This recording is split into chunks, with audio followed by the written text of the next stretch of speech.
Impossible truths outlive every empire. Silence preserves evidence better than stone. 15 unresolved chronicles whisper through abandoned thrones, shattered relics, nameless rulers, sealed chambers, erased witnesses, impossible skies, inviting certainty to collapse forever, while unseen patterns patiently await anyone daring enough to continue, because every answer breeds deeper disbelief ahead. Morning light settles gently across the weathered stones of the ancient city of Pula, where the remains of a Roman amphitheater still overlook the Adriatic Sea. Not far away once stood an imperial villa, where decisions of enormous consequence may have unfolded behind guarded walls. Marble corridors, polished by countless footsteps, reflected the authority of the Roman Empire. Yet they also concealed conversations that have long since disappeared. Here, where silence now replaces the voices of emperors and princes, one of antiquity's most unsettling family mysteries begins. In AD 326, the Roman world stood at a remarkable turning point. Emperor Constantine had reshaped the empire through military victories, political reforms, and his growing support for Christianity. His eldest son, Crispus, appeared destined for greatness. Appointed Caesar while still young, he had proven himself an able commander, defeating enemies along the Rhine frontier and playing a decisive role in Constantine's victory over Licinius. Contemporary accounts describe him as intelligent, disciplined, and widely respected. Few figures seemed better positioned to inherit the empire. Then, almost without warning, everything changed. During the summer of AD 326, Constantine ordered Crispus arrested and executed. Ancient sources suggest the sentence was carried out in the city of Pola, modern-day Pula, but the details quickly fade into uncertainty. No surviving official decree explains the charge.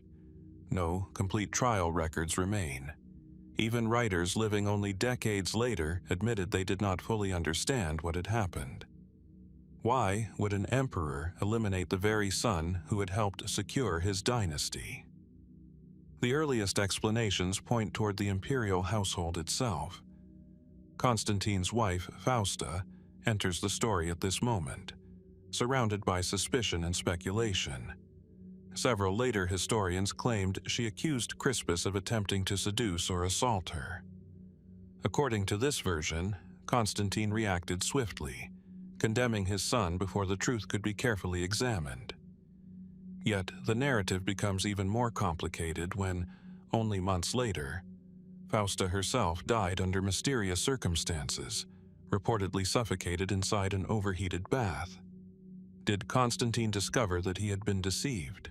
Some ancient writers believed Fausta fabricated the accusation to eliminate a rival whose popularity threatened the future of her own children. They compared the episode to older royal tragedies in Greek mythology, where ambition and jealousy destroyed entire families. The resemblance is striking, but these accounts were written years after the events and may reflect literary tradition as much as historical memory. Other historians remain cautious. They suggest the official accusation may have concealed a political crisis rather than a personal scandal. Crispus commanded loyal armies and enjoyed considerable prestige throughout the empire. Was there concern that powerful supporters might eventually elevate him above Constantine's younger heirs? Could hidden rivalries within the imperial court have transformed ordinary tensions into deadly accusations? Still, other theories venture further into uncertainty. Some researchers wonder whether religious divisions inside Constantine's court influenced the emperor's decision.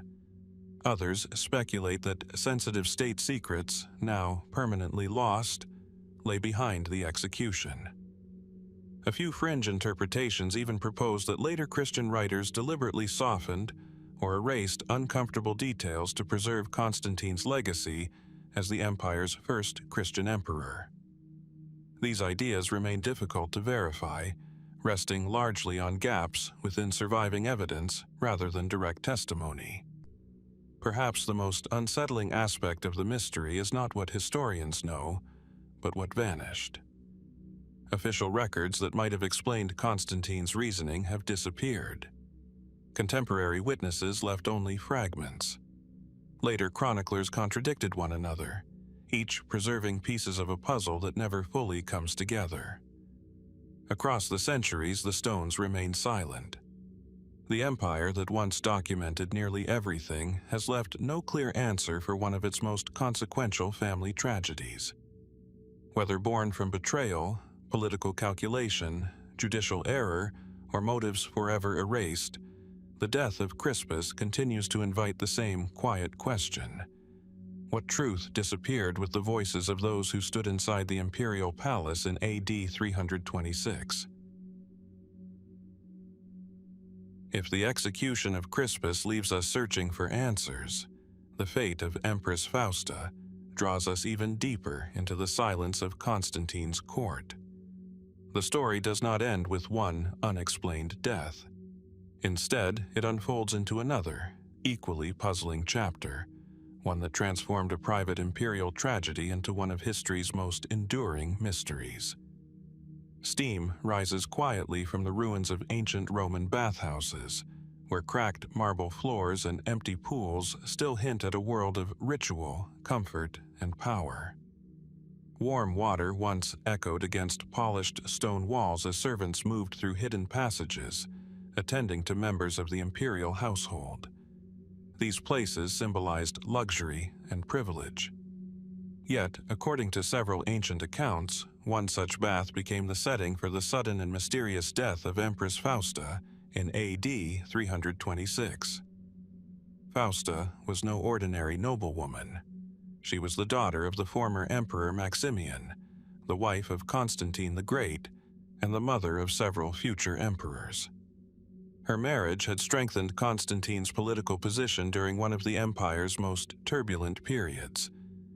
Throughout much of his reign, she appears beside him in official imagery, celebrated as the respected matriarch of the imperial dynasty. Then, almost as suddenly as Crispus vanished from public life, Fausta disappeared as well. Ancient writers report that Constantine ordered her execution only months after the death of his eldest son. The method itself has become one of the most memorable details of the story. According to later sources, Fausta was sealed inside an overheated bath where intense heat slowly took her life. Whether every detail is accurate remains uncertain, but the image has endured for centuries, a death both strangely intimate and disturbingly symbolic. Why would Constantine eliminate his own empress so soon after executing his son? The most familiar explanation suggests that the two deaths were deeply connected. According to several later historians, Fausta falsely accused Crispus of misconduct, convincing Constantine to order his execution. Only afterward, the story claims, did the emperor discover the accusation had been fabricated. Consumed by regret and anger, he supposedly condemned Fausta for her deception.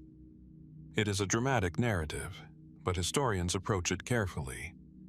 The earliest surviving accounts were written years after the events, often relying on earlier works that no longer exist. Important details differ from one source to another. Some emphasize revenge. Others remain frustratingly vague. None provide direct testimony from those who stood inside the palace when these decisions were made. Another possibility shifts attention away from personal conflict and toward politics. Imperial courts were rarely peaceful places. Every marriage, every birth, and every succession carried enormous consequences. Fausta's sons stood to inherit Constantine's empire. Crispus, however, already possessed military prestige and considerable public support. Could rival factions within the palace have manipulated events to secure one branch of the family over another? If so, the surviving records reveal only the aftermath, not the struggle itself. Some researchers have proposed that allegations involving morality or family scandal may have served as convenient public explanations for deeper political calculations. Others wonder whether the official story was deliberately shaped by later generations seeking to protect Constantine's reputation while still explaining the disappearance of two prominent members of the imperial household. There are also more speculative theories. A few suggest that both Crispus and Fausta became victims of a wider purge, whose true purpose has vanished with lost imperial archives. Others question whether the famous account of the overheated bath reflects literal history or gradually evolved into symbolic storytelling, emphasizing purification, judgment, or divine punishment. Without contemporary records, certainty remains beyond reach. What makes Fausta's story especially haunting is how completely she seems to fade after her death. Her memory was subjected to what many historians believe was a form of official erasure. Statues may have been removed. Public honors disappeared. References became scarce. It is as though the empire itself attempted to close the door on whatever had unfolded within the imperial family. Today, visitors walk among Roman ruins where echoes replace certainty. The marble has endured. The empire's monuments remain. Yet, the conversations that decided Fausta's fate have long since dissolved into silence. Whether she was a conspirator, an innocent victim, or something far more complicated, her final moments continue to resist explanation, leaving us to wonder how many truths vanished alongside the records that were never meant to survive. As the echoes surrounding Fausta's final moments gradually fade into silence, another unanswered death emerges from the same turbulent century. Once again, the Roman Empire offers only fragments. Once again, official records leave behind more questions than certainty. But this time, the mystery unfolds not within the imperial family, but at the heart of one of the greatest religious controversies of the ancient world. The narrow streets of ancient Constantinople once carried an endless rhythm of merchants, soldiers, pilgrims, and bishops. Stone churches rose beside crowded marketplaces, while debates over faith echoed through public squares as passionately as discussions of politics or war.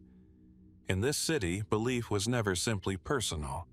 It shaped emperors, divided communities, and influenced the future of an empire.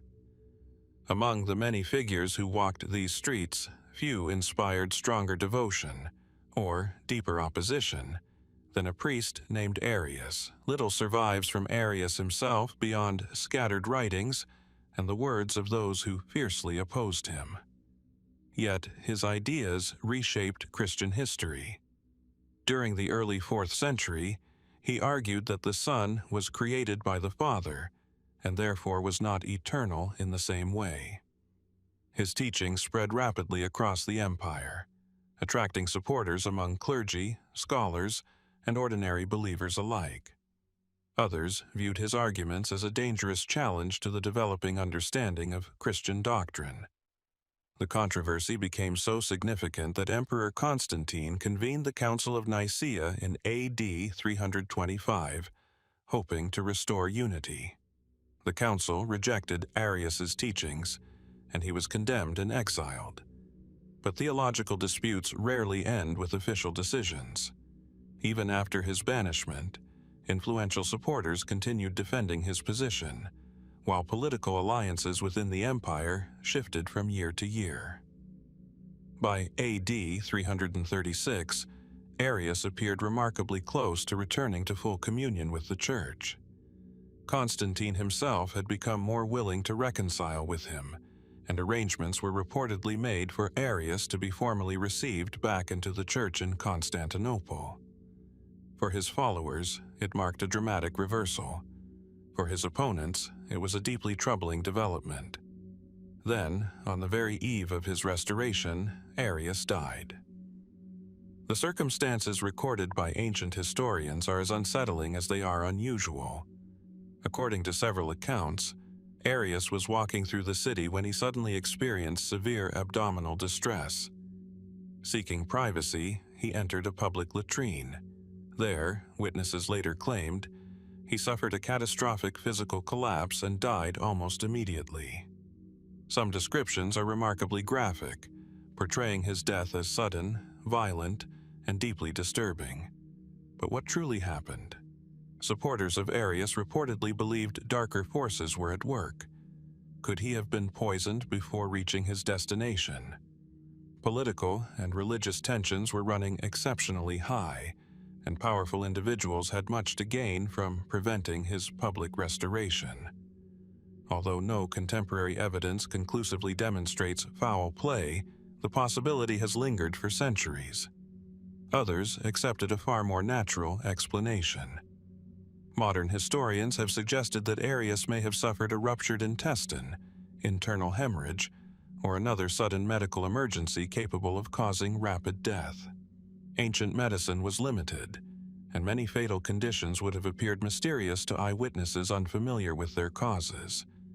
Yet, for many of Arius's theological opponents, the event carried an entirely different meaning.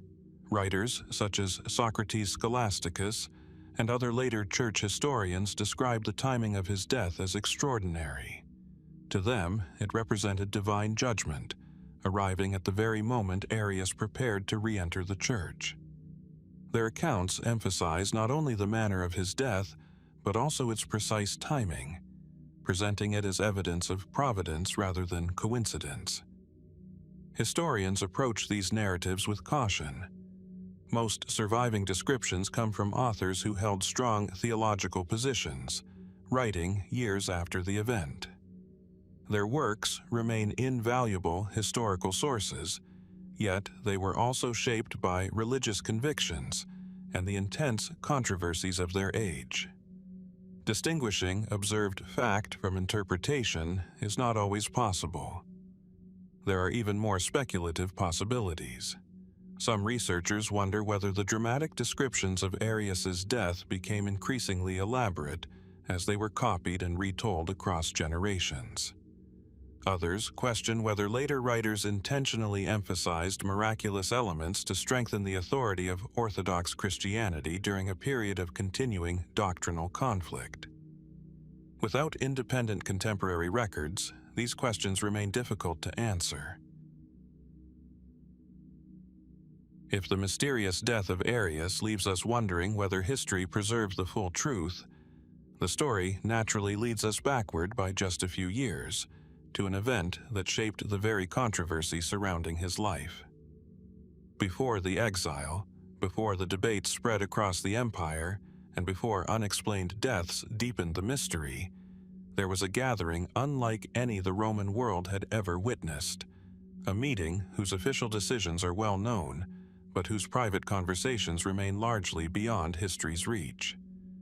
The shores of Lake Iznik lie calm beneath the morning light, their still waters reflecting distant hills that seem untouched by time. Nearby stand the remnants of the ancient city once called Nicaea, where weathered walls and scattered stones quietly recall an assembly that altered the course of history. Today, birds pass over the ruins without interruption, but in the summer of AD 325, these streets welcomed bishops, advisors, imperial officials, and attendants arriving from every corner of the Roman Empire. For the first time, Christian leaders gathered on such a scale to resolve questions that had divided churches for years. The Emperor Constantine, seeking stability after decades of civil conflict, hoped theological unity might strengthen political unity as well. More than 200 bishops, perhaps over 300 according to some ancient sources, accepted the invitation. They brought with them different traditions, languages, and deeply held convictions. The official outcome is well documented. The council rejected the teachings associated with Arius, produced what became known as the Nicene Creed, and established important precedents for resolving doctrinal disputes. Ancient historians such as Eusebius of Caesarea left valuable accounts describing the emperor's presence and the broad decisions that emerged from the gathering. Yet, the official record tells only part of the story, what happened once the doors were closed. No complete transcript of the debate survives. We possess summaries, letters, and recollections written afterward, often by participants who viewed the proceedings through their own theological perspectives. The voices raised inside the meeting hall, the private negotiations, the disagreements that never entered official documents, all have largely disappeared. Some historians imagine long days filled with careful argument, where bishops examined scripture, philosophy, and tradition with remarkable intensity. Others suggest the atmosphere may have been considerably more emotional. These were not abstract academic discussions. The issues under debate touched the very identity of Christian belief, and many participants had endured persecution only a few years earlier. Strong convictions were inevitable. One of the enduring questions concerns Constantine himself. Although he convened the council and encouraged unity, how much influence did he actually exercise over its conclusions? Traditional historical interpretations describe him primarily as a mediator seeking consensus rather than a theologian directing doctrine. Even so, his authority as emperor was impossible to ignore. Did his presence quietly shape the discussions in ways no surviving document records? Or were the bishops largely free to reach their own conclusions despite the political setting? Beyond the documented proceedings, more speculative theories have emerged over the centuries. Some claim important writings were deliberately suppressed during the council, while others suggest certain Gospels or early Christian texts were secretly removed from consideration.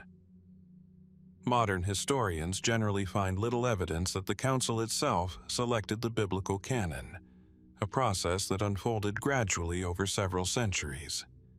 Nevertheless, the persistence of these stories reveals how powerful the mystery of the council has become in the public imagination.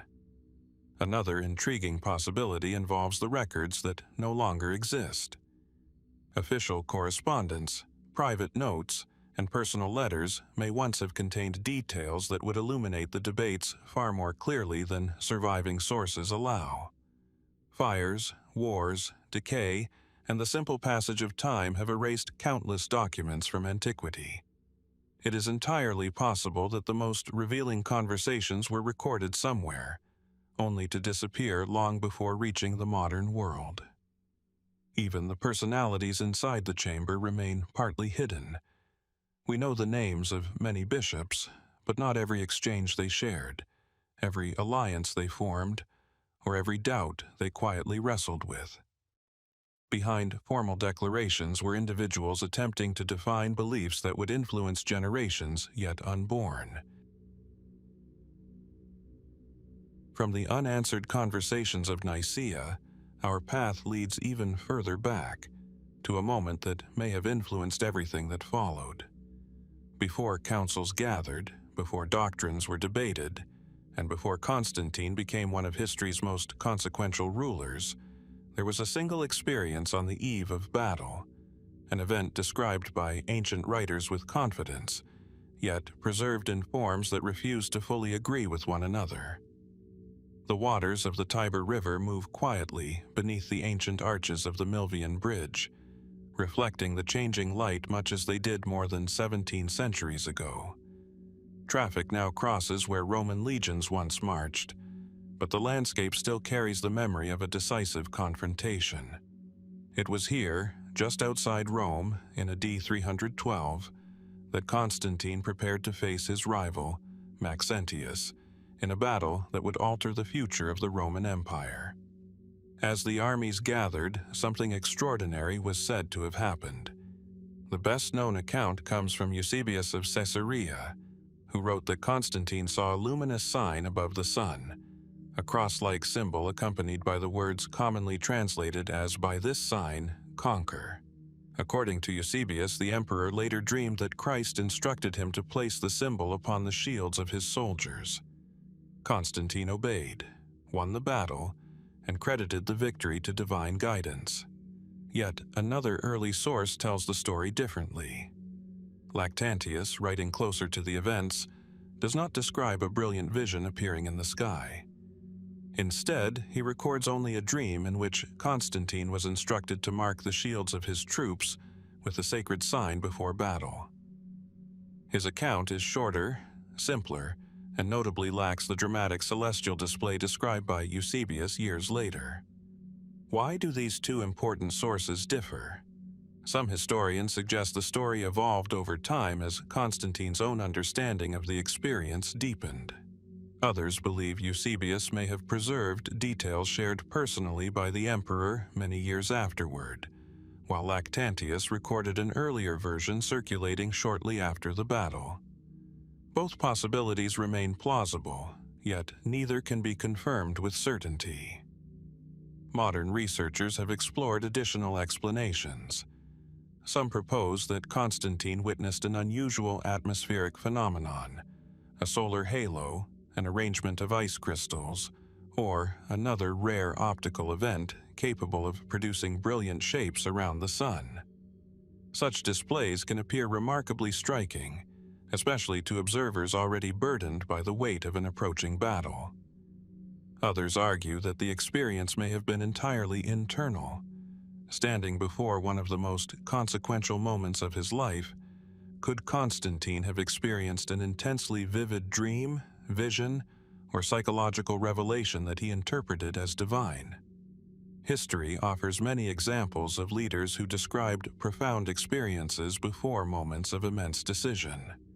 More speculative interpretations reach even further. Some suggest Constantine's vision reflected older Roman religious traditions that were gradually reinterpreted through a Christian lens. Before his conversion, he had shown devotion to Sol Invictus, the unconquered sun. Could symbols associated with earlier beliefs have merged with emerging Christian imagery in ways neither Constantine nor his contemporaries fully understood? Others wonder whether later generations shaped the story to emphasize the emperor's divine calling, transforming a deeply personal experience into a defining moment of sacred history. The battlefield itself offers no answers.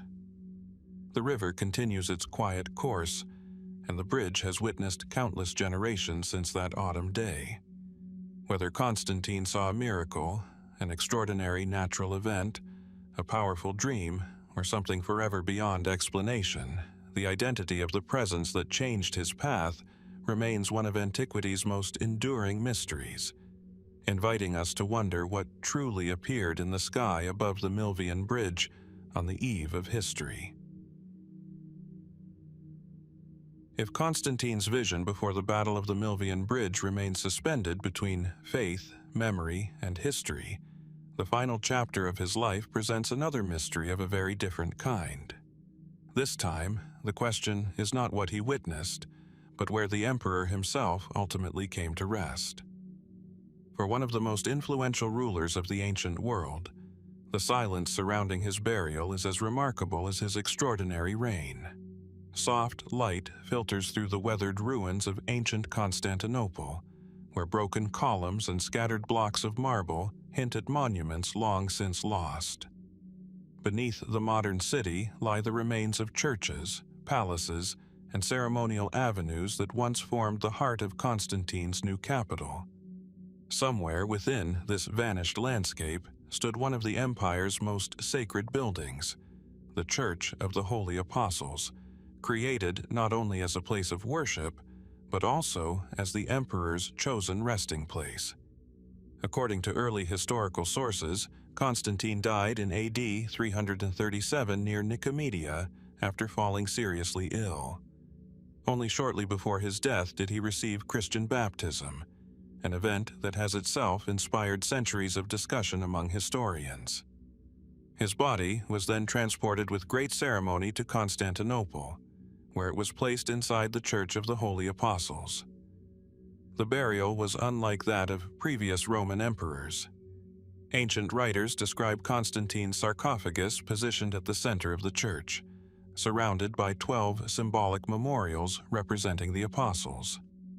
Whether these were actual tombs or monumental cenotaphs remains uncertain, but the arrangement carried unmistakable symbolism. Constantine appeared almost as a 13th figure among the apostles, an image reflecting the unique role he believed, or wished, to occupy within the Christian empire he had helped reshape. For centuries, pilgrims and imperial visitors reportedly knew where his tomb stood. Then history intervened. Constantinople endured earthquakes, fires, invasions, political upheaval, and repeated rebuilding. During the Fourth Crusade in AD 1204, the city suffered extensive destruction and widespread looting.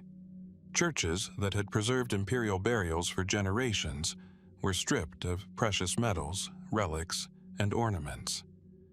Later, after the Ottoman conquest of Constantinople in AD 1453, many surviving Byzantine structures were altered, dismantled, or replaced as the city entered a new era. The Church of the Holy Apostles did not survive. Today, its exact appearance must be reconstructed from ancient descriptions, archaeological evidence, and later architectural studies. More importantly, Constantine's original tomb has never been identified with certainty. No confirmed sarcophagus remains in its original location. No inscription definitively marks the emperor's final resting place. What became of it? One possibility is surprisingly ordinary. Historians suggest the tomb was gradually destroyed as the church deteriorated or was dismantled. Marble was often reused in later construction, while valuable decorative elements rarely remained untouched during periods of conflict. If this occurred, the emperor's burial place may simply have disappeared piece by piece across the centuries. Others wonder whether Constantine's remains were moved long before the church itself vanished. Medieval rulers occasionally relocated important relics and burials for protection or political reasons. Could the emperor's sarcophagus have been transferred to another location whose identity has since been forgotten? No surviving record provides a clear answer. More speculative theories have also emerged. Some suggest that hidden chambers beneath the foundations of the ancient church have yet to be discovered, concealing fragments of the imperial mausoleum. Others believe Constantine's remains may have been quietly removed during one of the city's many crises, their destination intentionally concealed to prevent desecration. These ideas remain intriguing but unsupported by definitive archaeological evidence. The greatest obstacle is the city itself. Modern Istanbul rests atop layer upon layer of earlier civilizations.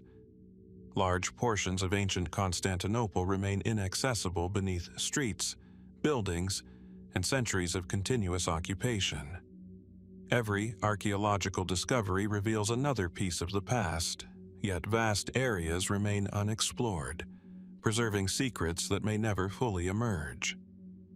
Perhaps that is what makes Constantine's missing tomb so compelling. The emperor transformed an empire, founded a capital that endured for more than 1,000 years, and influenced the course of world history. Yet, the precise place where his own journey ended has faded into uncertainty. Somewhere beneath stone, soil, and the weight of centuries, the final resting place of Constantine the Great may still exist, waiting in silence for a discovery that has not yet come. If the missing tomb of Constantine reminds us that even the resting place of an emperor can vanish beneath the weight of centuries, there is another absence that may be even more profound. This time, it is not a monument that disappeared, but countless voices. Their words once filled libraries, temples, and private collections across the Roman world. Today, many of those voices survive only as names, or not at all. Dust hangs motionless in the shafts of light that enter the ruins of an ancient library. Broken shelves stand empty, while fragments of marble inscriptions lie scattered across the floor. Somewhere in these forgotten spaces, rolls of papyrus once rested side by side, carefully copied by generations of scribes. Philosophers, priests, astronomers, poets, and historians all entrusted their knowledge to fragile sheets that could outlive a lifetime. If protected from fire, neglect, and the changing priorities of history. Every missing scroll leaves behind a silence that can never be fully measured. By the beginning of the 4th century, the Roman Empire contained an extraordinary variety of religious traditions. Temples dedicated to Jupiter, Apollo, Isis, Mithras, Serapis, and countless local deities still stood throughout the empire. Their priests preserved sacred hymns, ritual manuals, theological commentaries, calendars, and collections of myths that had accumulated over many centuries. Alongside them existed philosophical schools whose libraries contained interpretations of religion, science, mathematics, medicine, and cosmology inherited from the Greek and Roman worlds. When Constantine emerged as the empire's sole ruler, the religious landscape began to change.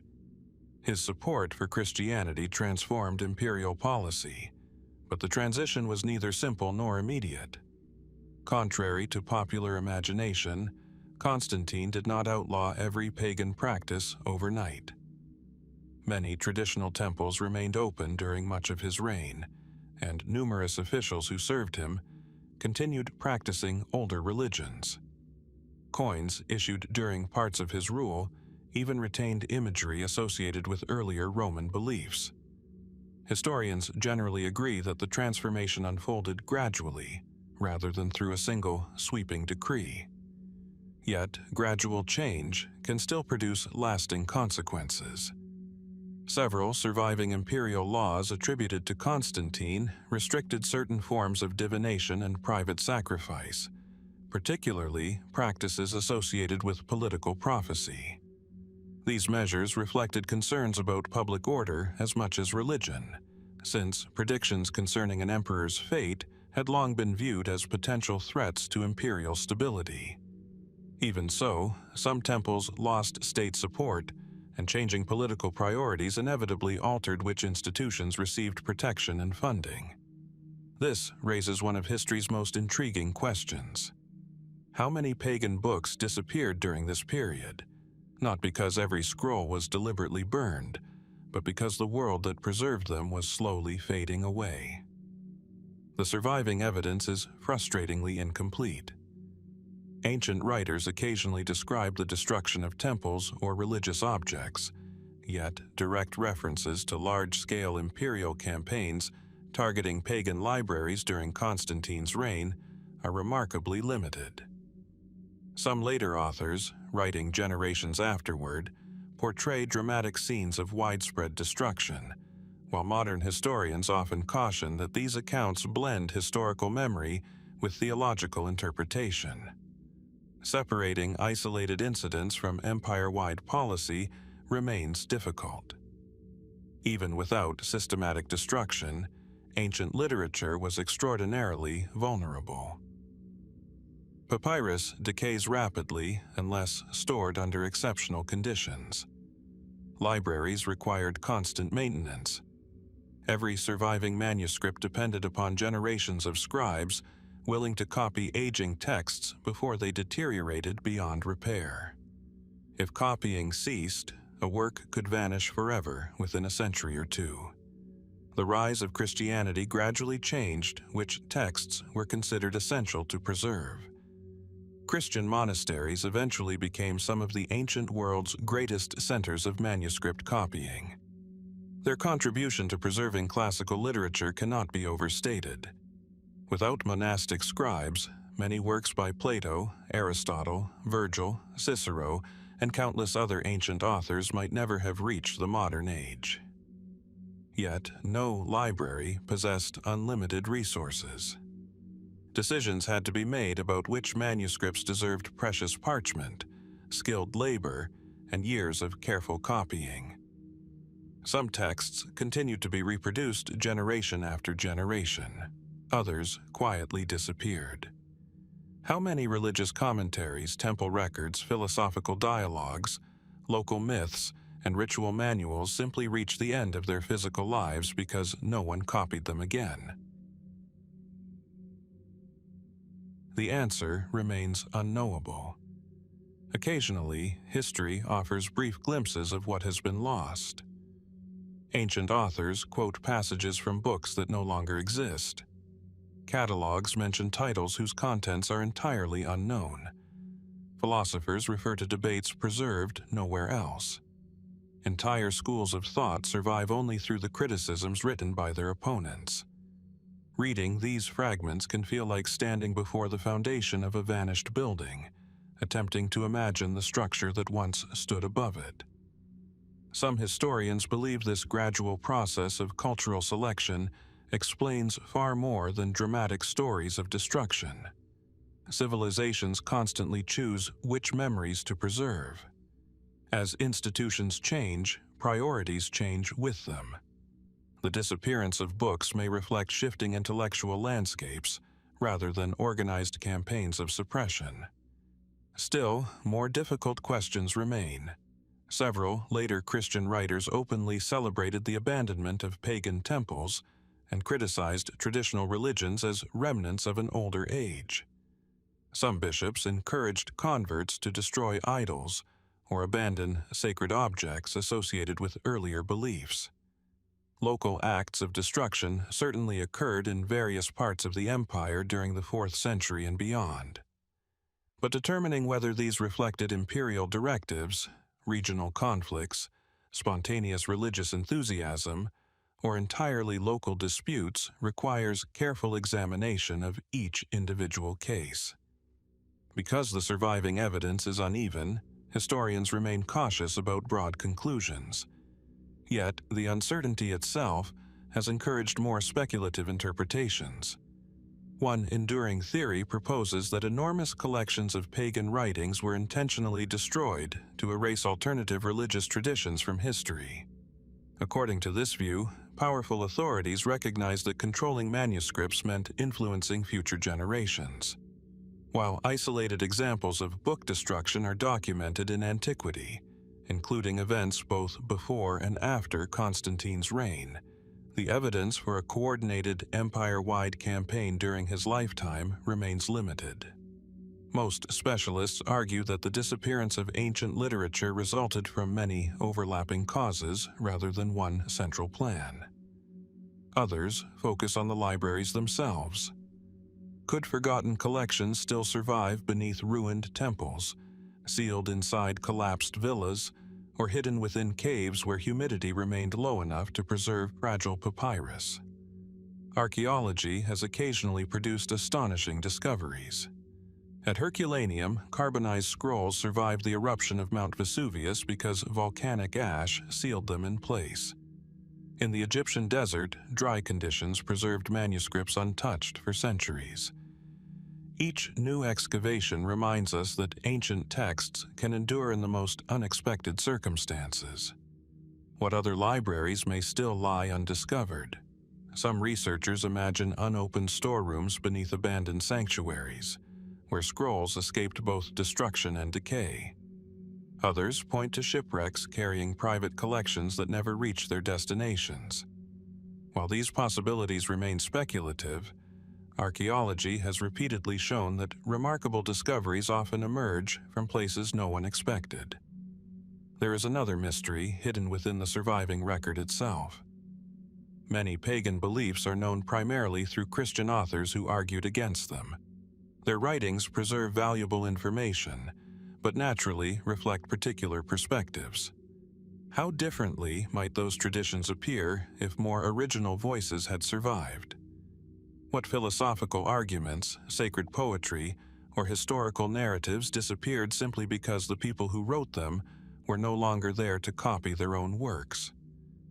Perhaps the greatest loss is not a single famous book, but an entire conversation that ended before history could preserve it. Ancient civilizations rarely spoke with one voice. They argued, questioned, revised, and challenged one another across generations. Every missing manuscript narrows our understanding of that dialogue.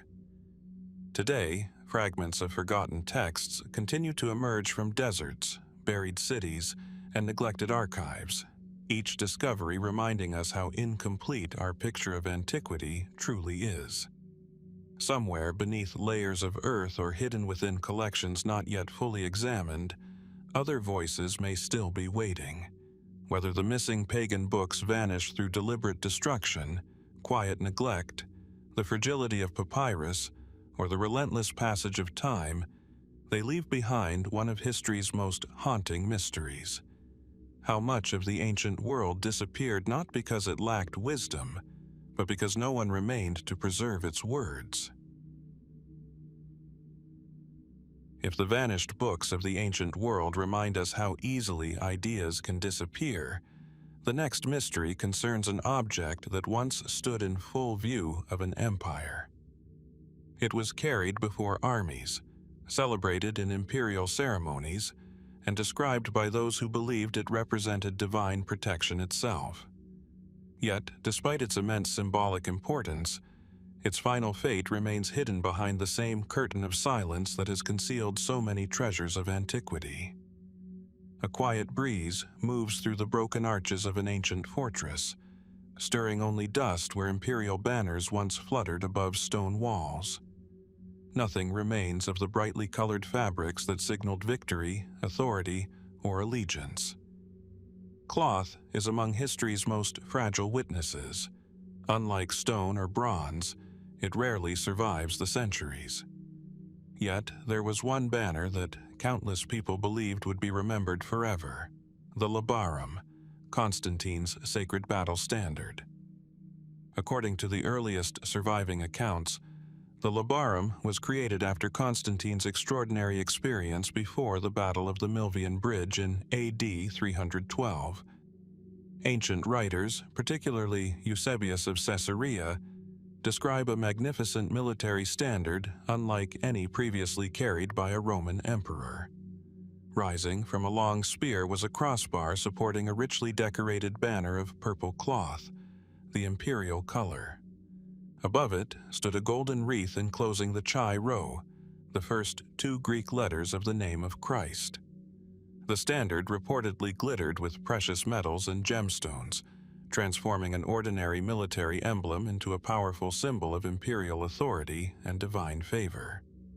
To Constantine and many of his followers, the Labarum was far more than a flag. It accompanied the emperor into battle and appeared in public ceremonies as a visible reminder of the victory that had reshaped the empire.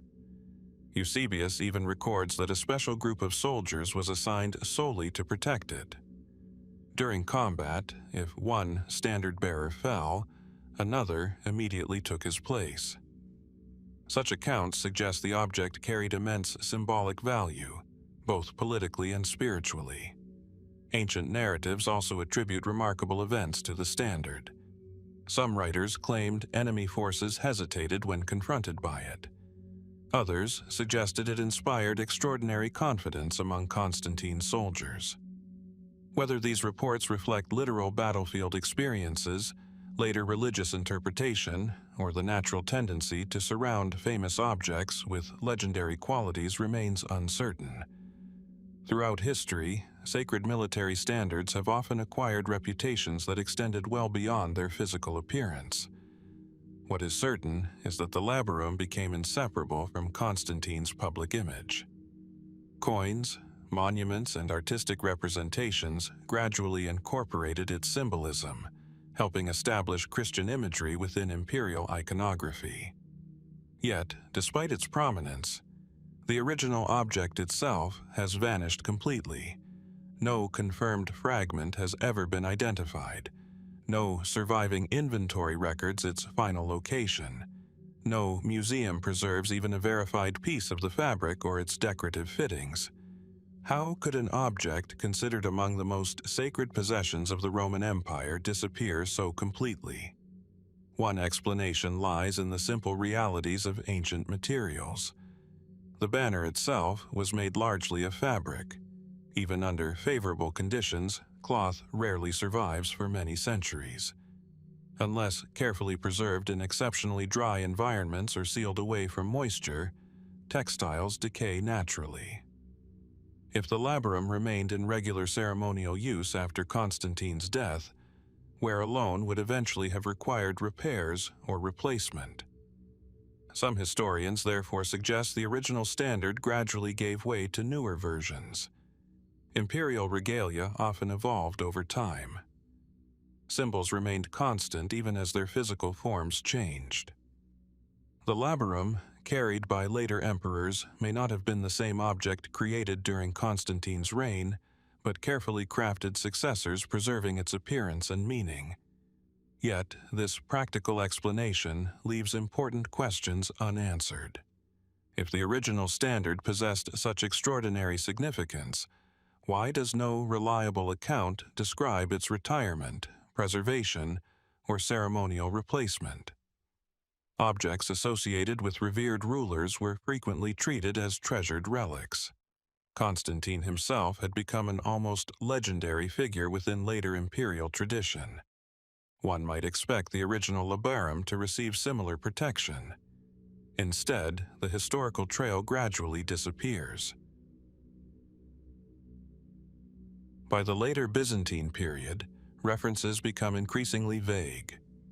Imperial standards continued to exist, and Christian military banners remained important, but distinguishing the original Labarum from later ceremonial emblems becomes almost impossible. Writers often use similar terminology without clarifying whether they describe Constantine's actual standard or symbolic descendants. The disappearance becomes even more intriguing when viewed against the turbulent history of Constantinople. For more than 1,000 years, the city endured fires, earthquakes, sieges, religious controversies, political revolutions, and repeated changes in imperial leadership. Treasuries were reorganized, palaces expanded and collapsed, sacred objects were relocated as dynasties rose and fell. Then came the Fourth Crusade in AD 1204. Western Crusaders entered Constantinople and subjected the city to one of the greatest episodes of looting in medieval history. Churches, monasteries, and imperial buildings lost countless relics, manuscripts, ceremonial objects, and works of art. Many priceless treasures disappeared into private collections or were melted down for their precious metals.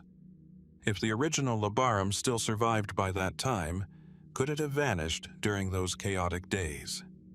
Some historians regard this as a plausible possibility, although no surviving inventory confirms its presence among the city's treasures at the time. Others point to the Ottoman conquest of Constantinople in AD 1453. The transformation of the city again altered its monumental landscape. Surviving imperial regalia may have been dispersed, destroyed, or absorbed into new collections. Yet, once again, no document clearly identifies the fate of Constantine's sacred banner. This absence has encouraged more speculative theories. Some propose that the Labarum was intentionally hidden during one of the city's many crises, concealed within a monastery or secret chamber to prevent its capture. Medieval history contains numerous examples of relics being hidden during invasions, sometimes remaining undiscovered for centuries. Could the standard still rest beneath forgotten foundations, sealed behind collapsed walls or buried beneath later construction? Others suggest the object left Constantinople entirely. Diplomatic gifts occasionally carried sacred relics across great distances. Imperial treasures sometimes traveled with fleeing nobles or church officials during periods of political instability. If the Labarum followed such a path, its identity may have been forgotten as generations passed. There are even theories that question whether the original standard survived long enough to become a relic at all. Perhaps it was viewed not as an untouchable sacred object, but as active military equipment, gradually repaired until none of its original materials remained. In this interpretation, the symbol endured while the physical artifact slowly disappeared through ordinary use. Modern archaeology offers little certainty. Unlike stone monuments or buried temples, textiles rarely announce their presence beneath the earth. Even if fragments survived, identifying them beyond doubt would be extraordinarily difficult unless accompanied by unmistakable inscriptions or exceptional archaeological context. Yet, discoveries once thought impossible continue to emerge from the ancient world. Delicate fabrics have survived inside Egyptian tombs, frozen mountain passes, waterlogged graves, and volcanic ruins. Ancient banners, though rare, have occasionally endured under extraordinary environmental conditions.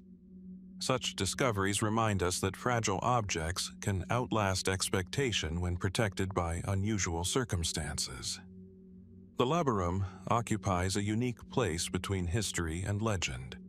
It was described by respected ancient authors, displayed before emperors and armies, and remembered as one of the defining symbols of Constantine's reign. Its influence can still be traced in art, coins, and historical memory. Yet, the object itself has slipped beyond reach, leaving only written descriptions and centuries of speculation. Perhaps somewhere beneath the forgotten layers of ancient Constantinople, inside an unopened storeroom, or among artifacts whose true identity has yet to be recognized, some trace of Constantine's sacred standard still survives. Or perhaps the original banner fulfilled its purpose long ago, disappearing while the idea it represented continued to shape history.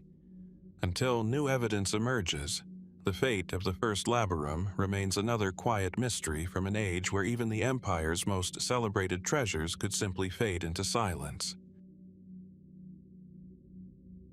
If Constantine's sacred Labarum disappeared despite the attention of emperors and armies, the next mystery follows a different trail, one not of banners, but of sacred objects believed to carry the memory of the earliest days of Christianity. Some were celebrated across the empire. Others were mentioned only briefly before fading into silence. Together, they form one of antiquity's most intriguing puzzles, leading us to the remarkable journey of Constantine's mother, Helena. The warm morning sun falls across the pale limestone streets of ancient Jerusalem in Palestine, where layers of stone preserve the footsteps of countless generations. Narrow pathways wind between weathered walls, while beneath churches and courtyards lie the buried remains of earlier cities, each built upon the ruins of another. Here, every excavation uncovers fragments of forgotten lives, broken pottery, worn coins, collapsed foundations, and occasionally objects that seem to bridge history and belief.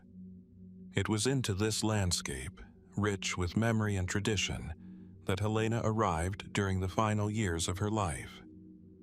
By the time of her pilgrimage, between AD 326 and 328, Helena was already one of the most influential women in the Roman Empire. As the mother of Emperor Constantine, she enjoyed extraordinary authority and resources. Ancient writers describe her not as a military leader or politician, but as a deeply devoted Christian who undertook a journey to visit places associated with the life of Jesus. Her pilgrimage would become one of the most famous religious journeys in history. According to early Christian sources, Helena traveled through Palestine, visiting sacred locations identified by local Christian communities. During her stay, she supported the construction of churches, offered gifts to the poor, and commissioned projects intended to preserve places connected with the origins of Christianity. Constantine himself encouraged many of these efforts, seeing them as part of a broader transformation of the empire's religious landscape. Yet, Helena's journey is remembered for something even more remarkable. Several ancient accounts claim that she discovered sacred relics, physical objects believed to be connected with Jesus, the apostles, or the earliest Christian community. These discoveries became central to Christian tradition, inspiring pilgrims for centuries. But beyond the most famous relics lies a quieter mystery. What happened to the many other objects Helena was said to have collected? The best-known story concerns the discovery of the true cross. Writers such as Rufinus, Socrates Scholasticus, Sozomen, and Theodoret, all writing decades after Helena's pilgrimage, recount versions of the tradition that the cross on which Jesus was crucified was identified beneath the site where the Church of the Holy Sepulchre would later be built. The accounts differ in important details. Some describe miraculous signs that revealed the correct cross. Others provide simpler narratives centered on local tradition and excavation. Modern historians approach these stories with careful balance.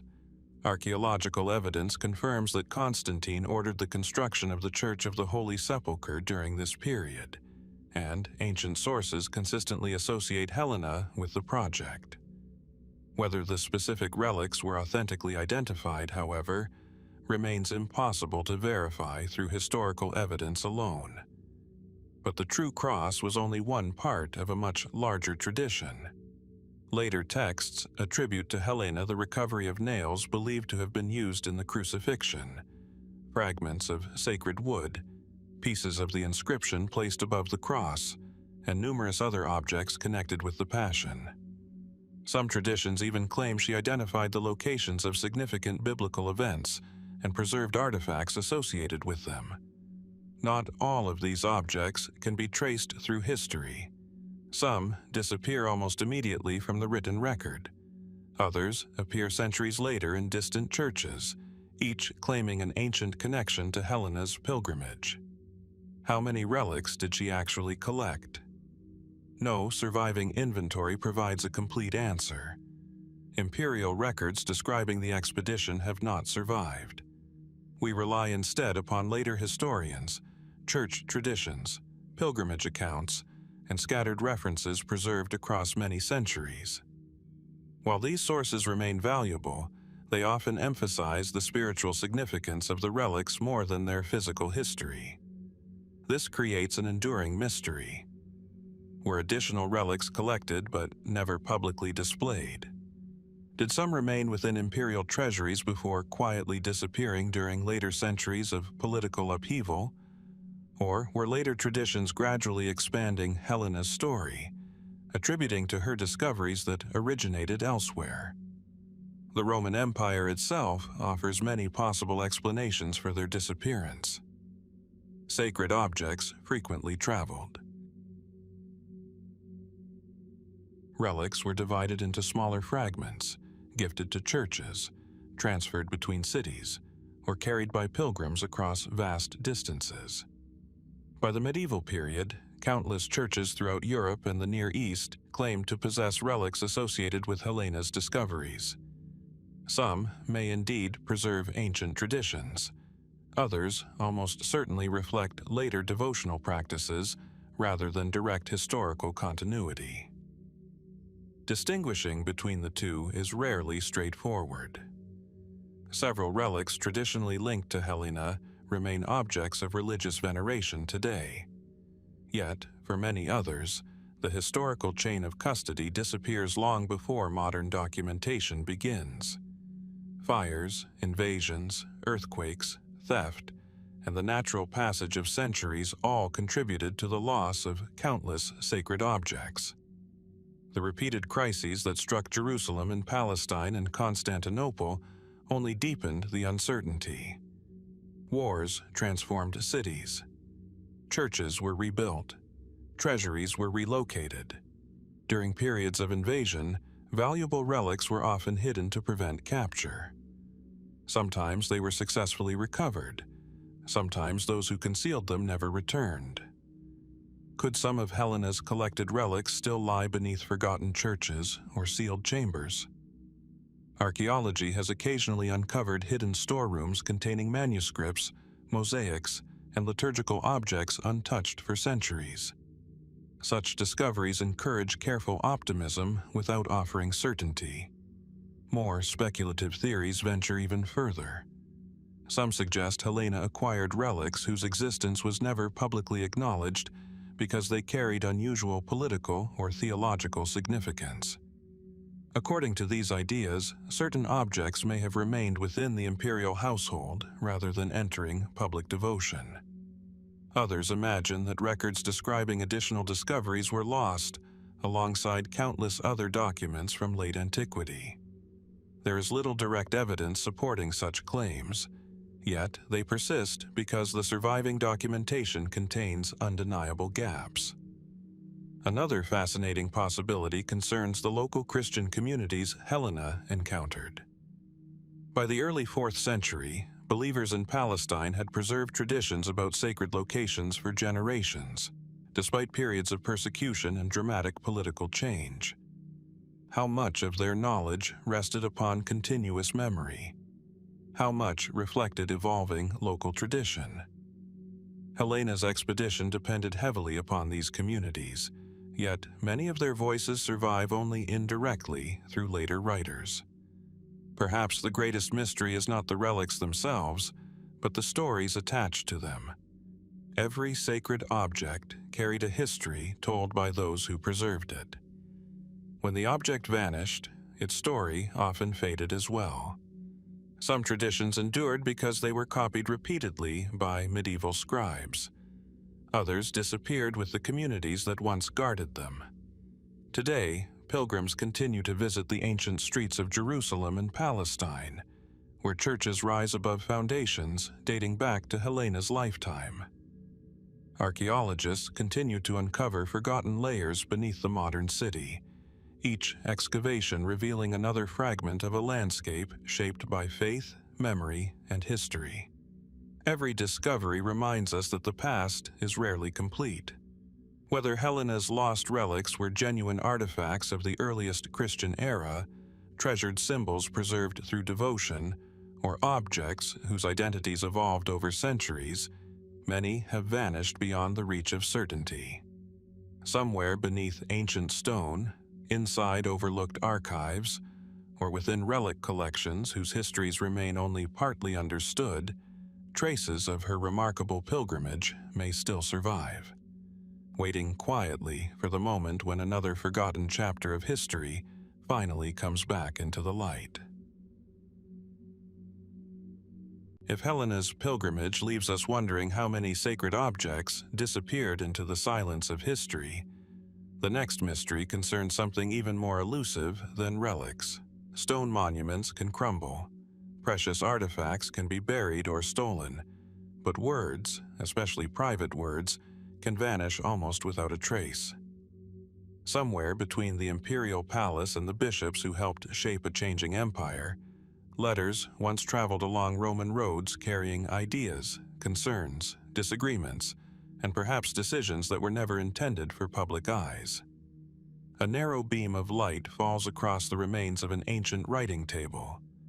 Nearby, fragments of broken wax tablets lie scattered beneath layers of dust, while a rusted bronze stylus rests where its owner may have set it down centuries ago. In another room, papyrus scrolls are stacked inside wooden chests, sealed with cords and wax impressions bearing the mark of imperial authority. Messengers wait in silence outside, prepared to carry carefully folded letters across mountains, deserts, and seas. In the Roman world, empires were governed not only by armies but by correspondence. Every decree, every appeal, every private instruction depended upon words written by hand. Constantine understood the importance of letters better than most rulers. His reign coincided with one of the most transformative periods in Roman and Christian history. Political unity, religious controversy, military campaigns, and administrative reform all required constant communication. Bishops wrote to one another across vast distances, debating theology and reporting local disputes. Provincial governors informed the emperor of regional developments.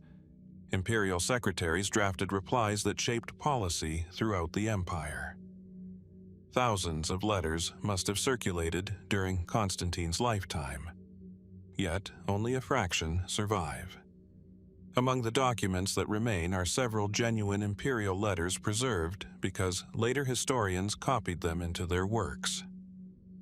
Eusebius of Caesarea, in particular, includes numerous letters attributed to Constantine concerning church affairs, ecclesiastical disputes, and the Council of Nicaea.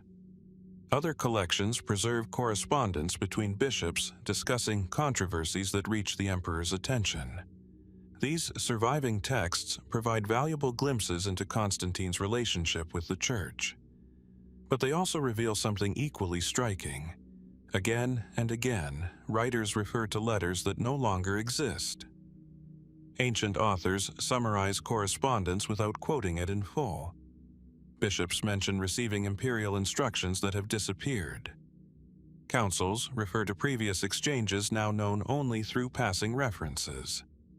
At times, historians allude to entire collections of correspondence without preserving the documents themselves.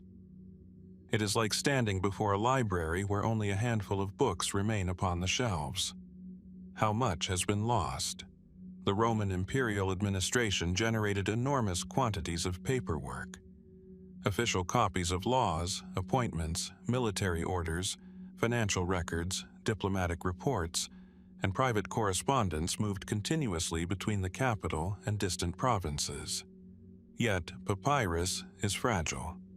Ink fades, archives burn, buildings collapse.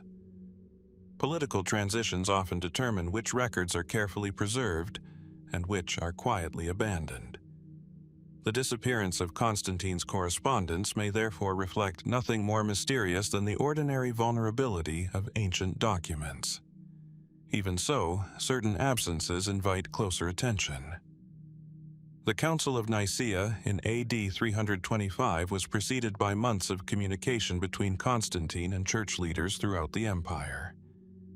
Invitations had to be issued. Disputes summarized.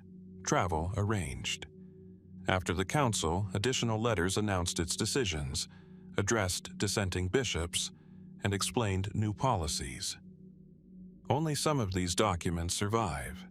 Others are known solely because later writers mention them. Were the missing letters routine administrative exchanges, or did they contain discussions far more revealing than the texts preserved for publication? Private correspondence often differs greatly from official statements. Public decrees present conclusions. Letters reveal uncertainty.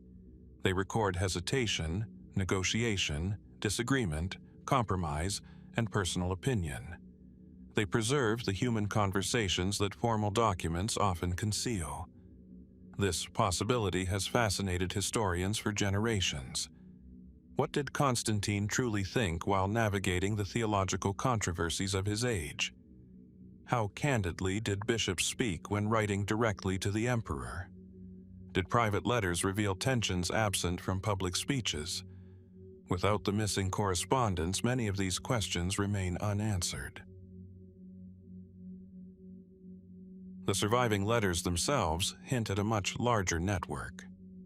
Constantine communicated with bishops including Eusebius of Caesarea, Alexander of Alexandria, Athanasius, Osius of Corduba, and numerous regional church leaders. Some exchanges survive only in fragments. Others are quoted selectively, leaving historians uncertain whether important passages were omitted intentionally or simply lost with time. The bishops, too, maintained extensive correspondence among themselves. Letters crossed the Mediterranean carrying reports of doctrinal disputes, local elections, disciplinary matters, and political developments. Many of these exchanges shaped decisions that ultimately reached the emperor. Yet, the overwhelming majority have disappeared. Why? The simplest explanation is also the most probable. Ancient archives were exceptionally difficult to preserve. Unlike inscriptions carved into stone, letters existed on organic materials vulnerable to moisture, insects, fire, and neglect. Maintaining large archives required continuous copying, organization, and institutional stability across generations. Few collections survived intact through the political upheavals that transformed the late Roman world. Monasteries preserved countless ancient texts during later centuries, but they could not copy everything. Scribes naturally favored works considered spiritually, legally, or intellectually valuable for future readers. Routine correspondence, however important during its own lifetime, rarely received the same attention unless copied into historical narratives. Thus, many letters simply reach the end of their physical existence. Even so, some historians believe additional factors may have influenced what survived. Ecclesiastical controversies continued long after Constantine's death. Theological debates involving Arians, Nicenes, Donatists, and many other groups shaped the preservation of historical sources. Could certain collections of correspondence have been copied more carefully because they supported later doctrinal positions? Conversely, might other letters have attracted less attention because they no longer served contemporary interests? Most scholars view this as a matter of selective preservation rather than organized suppression. Libraries have always made choices. Every generation decides, consciously or unconsciously, which documents deserve another copy. Those choices shape the historical record. More speculative theories go considerably further. Some suggest Constantine maintained confidential correspondence discussing religious questions too politically sensitive for public circulation. According to these ideas, certain letters may have addressed disagreements among bishops, negotiations before church councils, or concerns about imperial succession that were deliberately excluded from official histories. Others imagined private exchanges concerning sacred relics, biblical manuscripts, or the development of Christian institutions whose contents were later concealed. Such possibilities are intriguing, yet they remain speculative because no direct evidence confirms the existence of hidden archives containing these documents. Another enduring theory centers upon the imperial archives themselves. The Roman government maintained extensive repositories of official records. Portions undoubtedly survived for centuries within Constantinople, but repeated disasters, including fires, earthquakes, palace revolutions, the Fourth Crusade in AD 1204, and the Ottoman conquest in AD 1453, devastated many administrative collections. How many letters vanished during those moments? We cannot know. Perhaps unopened chests containing imperial correspondence were destroyed before anyone realized their importance. Perhaps documents were dispersed among private collections whose identities faded across generations. Or perhaps some remain hidden beneath archaeological layers that have yet to be explored. Occasionally, history reminds us that remarkable discoveries remain possible. The dry sands of Egypt have preserved private letters discarded nearly 2,000 years ago. Oxyrhynchus alone has yielded hundreds of thousands of papyrus fragments, many containing everyday correspondence once thought permanently lost. In other regions, sealed jars, abandoned forts, desert monasteries, and forgotten storerooms have produced archives whose survival astonished archaeologists. Each discovery reshapes our understanding of antiquity. Could similar collections still await discovery elsewhere? Might forgotten bundles of correspondence from Constantine's reign remain buried beneath collapsed buildings, protected by unusually favorable conditions? It is impossible to dismiss the possibility entirely. If the missing correspondence between Constantine and the bishops reminds us how easily private conversations can vanish from history, the next mystery concerns the disappearance of an entire body of thought. This time, the silence belongs not to an emperor, but to one of the most controversial theologians of late antiquity. His ideas divided bishops, influenced emperors, and reshaped the future of Christianity. Yet, the words he personally wrote have largely faded, leaving behind a puzzle that historians continue to examine with remarkable care. Inside the dim remains of an ancient monastic library, sunlight slips through narrow stone windows, falling across empty wooden shelves where hundreds of manuscripts once rested. The scent of old parchment has long disappeared, and only scattered fragments remain beneath centuries of dust. Somewhere in rooms like these, scribes once copied theological treatises line by line, preserving ideas they believed worthy of survival. Others, however, gradually ceased to be copied. Their ink faded, their pages crumbled, and eventually only echoes remained. Among the most significant missing voices is that of Arius. Born during the 3rd century, probably in Cyrenaica, Arius became a respected presbyter in Alexandria.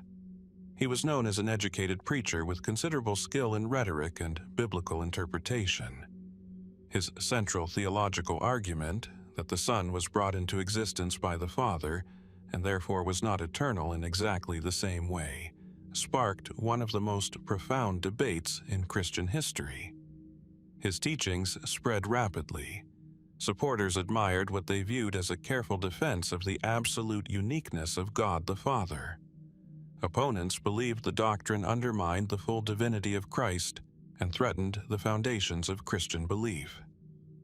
The disagreement soon extended beyond local churches, drawing bishops, scholars, and eventually Emperor Constantine himself into an increasingly complex controversy. The Council of Nicaea in AD 325 condemned Arius's teachings and affirmed the creed that would become central to Orthodox Christianity.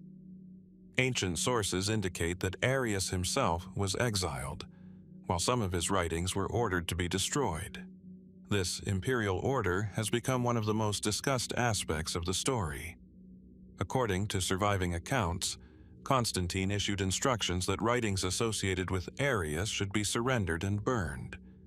Those found concealing them reportedly faced severe penalties. Historians generally accept that such directives existed, although questions remain regarding how widely they were enforced across the empire and how completely they succeeded. Did these decrees erase Arius's original works? Only partly, it seems. Several of his writings survived for a time despite official condemnation.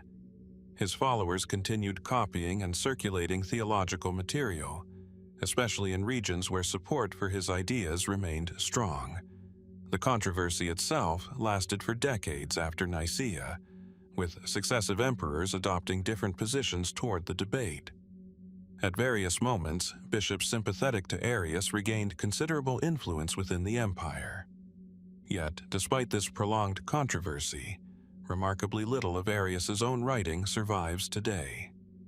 The best-known surviving document is a letter addressed to Eusebius of Nicomedia, preserved because opponents included it within later historical collections. Another important source is a letter to Emperor Constantine. Fragments of his theological work, including portions of the Thalia, also survive, but almost exclusively because later writers quoted passages while arguing against him. This creates an unusual historical problem. Most of what we know about Arius comes from people who fundamentally disagreed with him. Church historians such as Athanasius, Socrates Scholasticus, Sozomen, Theodoret, and Epiphanius preserve invaluable information, yet they wrote from perspectives shaped by theological opposition. Their works remain indispensable historical sources, but they naturally emphasize arguments against Arius rather than presenting his ideas as his followers might have understood them. Imagine attempting to reconstruct an entire philosophy using only the writings of its critics. Historians face precisely this challenge. How accurately do the surviving quotations reflect Arius's original arguments? Were passages copied faithfully? Were they abbreviated for convenience? Did critics occasionally emphasize the most controversial statements while omitting careful explanations that surrounded them? There is no evidence that ancient historians systematically falsified Arius's writings. Many quoted him because they wished to refute him accurately. Nevertheless, quotations taken from larger works rarely preserve the full context intended by the original author. The loss becomes even more significant when considering the Thalia. Ancient writers describe it as Arius's principal theological composition, written in a style combining prose and verse. It appears to have presented his ideas in a memorable form accessible to ordinary believers as well as educated readers. The work attracted considerable attention during the controversy, suggesting it circulated widely for at least part of the 4th century. Today, only scattered fragments remain. What arguments filled the missing chapters? How did Arius develop his reasoning across an entire treatise rather than isolated quotations? What biblical interpretations did he offer beyond the brief excerpts preserved by his opponents? These questions remain unanswered. The disappearance of Arius's writings reflects broader realities of manuscript preservation. Ancient books survived only through continuous copying. Every generation of scribes decided which works deserved another manuscript. Texts no longer copied eventually vanished, as existing copies deteriorated beyond repair. Because Arius's theology was officially rejected by many influential Christian communities, fewer institutions possessed practical reasons to preserve complete copies of his books. Over time, physical deterioration accomplished what theological controversy had begun. Still, the process was not immediate. Arian Christianity continued influencing large parts of the Roman world for generations. Several Germanic kingdoms later embraced forms of Arian Christianity, including the Visigoths, Ostrogoths, Vandals, and Lombards. Their clergy undoubtedly possessed theological writings reflecting their beliefs. Where did those manuscripts go? Wars, changing religious affiliations, monastery closures, and the gradual adoption of Nicene Christianity likely contributed to their disappearance. Libraries were dispersed. Churches changed hands. Manuscripts wore out through use. Little by little, complete copies faded from existence. Some historians believe additional writings may have survived much longer than commonly assumed. Medieval library catalogs occasionally list theological works whose identities are no longer certain. Titles changed. Authors were confused. Anonymous manuscripts circulated without clear attribution. Could forgotten copies of Arian works have existed unnoticed within larger collections before eventually disappearing? It is impossible to exclude entirely. Even today, uncatalogued manuscripts occasionally emerge from monastery libraries or private collections, revealing texts long believed lost. The discovery of previously unknown works from antiquity has happened before. Fragments of the Gospel of Judas, the Nag Hammadi Library, the Dead Sea Scrolls, and countless papyri from Egypt dramatically expanded scholarly understanding of ancient religious diversity. Each discovery demonstrated that forgotten texts can survive under extraordinary circumstances for centuries. Could something similar still await Arius? The possibility, while uncertain, continues to inspire careful hope among historians. More speculative theories move beyond the available evidence. Some suggest complete copies of Arius's writings were intentionally hidden by followers seeking to protect them from destruction. According to these ideas, manuscripts may have been concealed within monasteries sympathetic to Arian theology or buried during periods of persecution. Others imagine secret archives preserving theological works excluded from later Christian tradition. Such ideas are fascinating, but remain unsupported by archaeological or documentary evidence. No hidden library containing the complete works of Arius has ever been discovered. Nevertheless, archaeology repeatedly reminds us that the ancient world continues to surprise us. Carbonized scrolls at Herculaneum survived beneath volcanic ash. Desert caves preserved manuscripts for nearly 2,000 years. Buried monasteries have yielded forgotten theological texts once considered permanently lost. History occasionally returns voices believed forever silent. There is another mystery that extends beyond the manuscripts themselves. How different might our understanding of the 4th century controversy become if Arius's complete writings suddenly reappeared? Would they confirm traditional portrayals?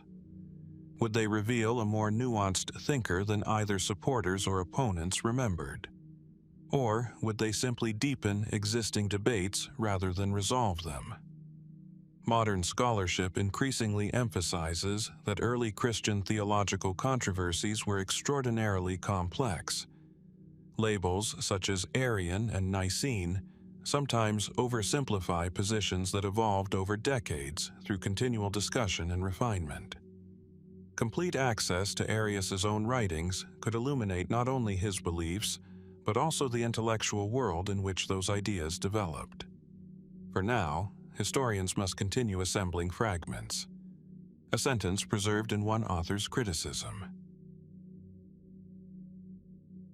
If the lost writings of Arius remind us that ideas can disappear one page at a time, the next mystery concerns objects that once stood in plain sight of entire civilizations. They were crafted from gold, silver, ivory, marble, and precious stones. Some had been revered for centuries, others carefully guarded by generations of priests. Yet, as the Roman world gradually changed, many of these treasures quietly slipped from history, leaving behind questions that archaeology has only begun to explore. The first rays of dawn fall across the broken columns of an abandoned temple. Wild grasses push through cracked marble floors where processions once passed beneath towering statues.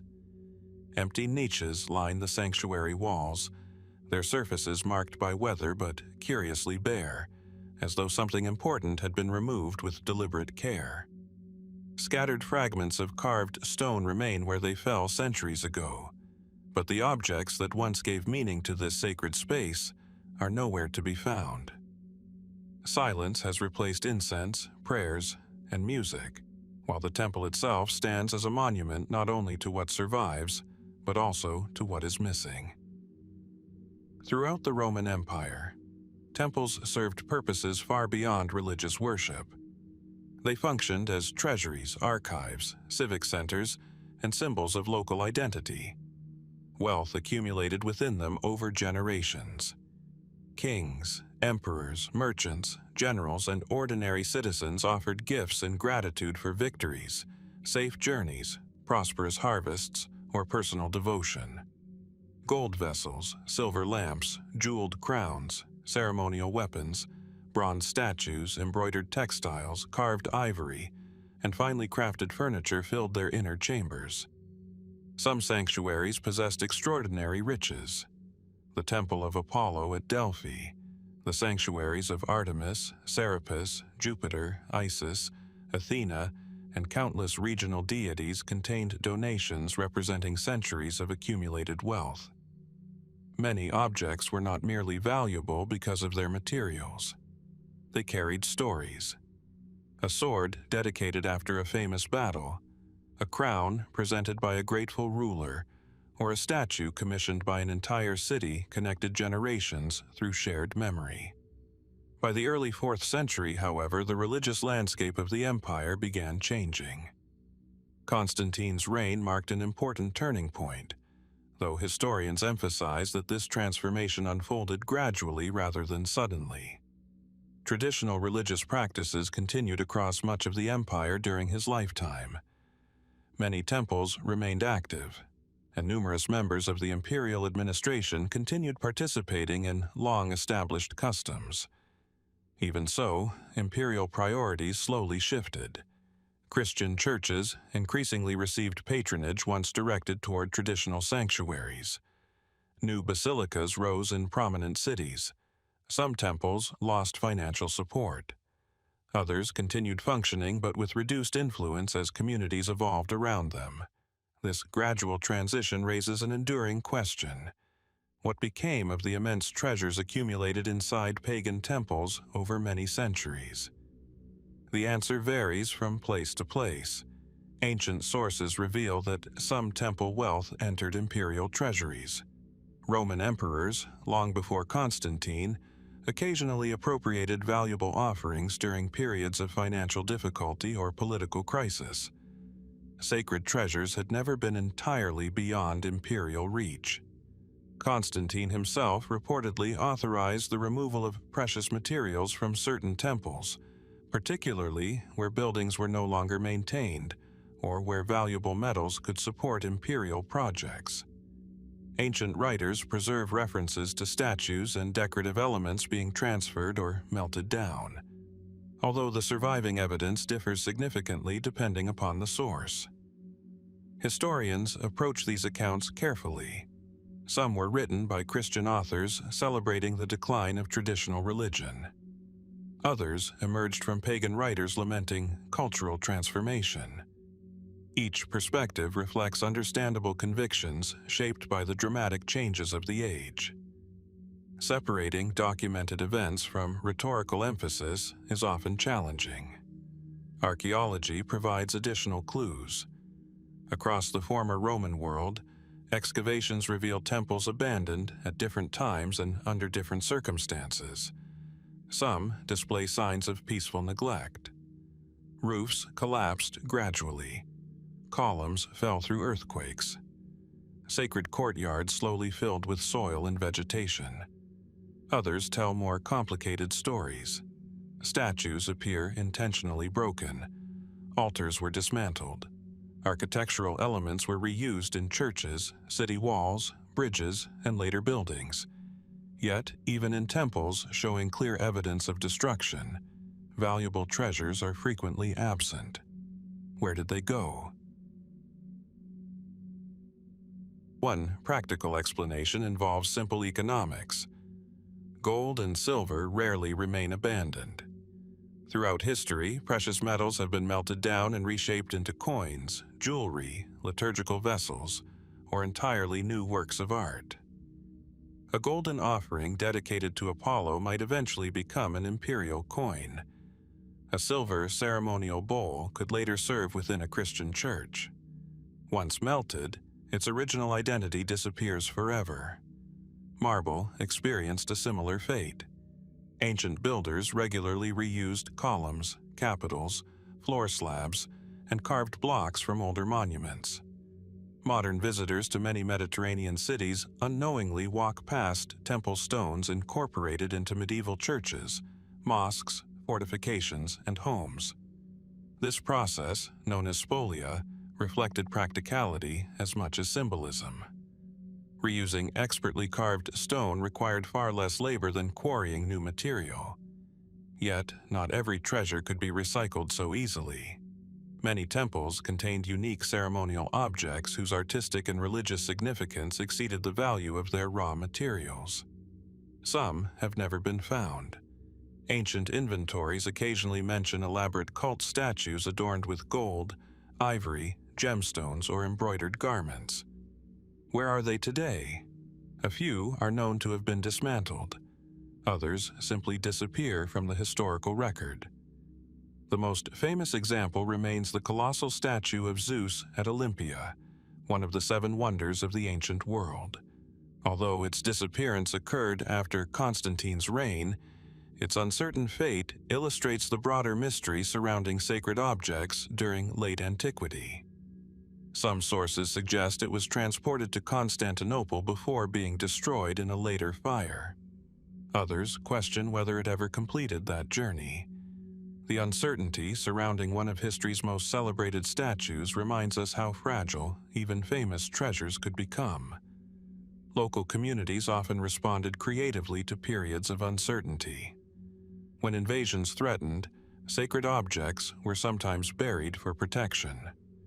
Archaeology has uncovered hidden hoards beneath temple floors, inside wells, beneath staircases, and within sealed chambers. Coins, statues, ceremonial vessels, and jewelry occasionally emerge from carefully concealed deposits whose owners never returned. Could many temple treasures still remain hidden beneath forgotten sanctuaries? The possibility remains entirely plausible. Every major archaeological season reveals caches whose existence had been forgotten for centuries. Some discoveries consist of only a handful of coins.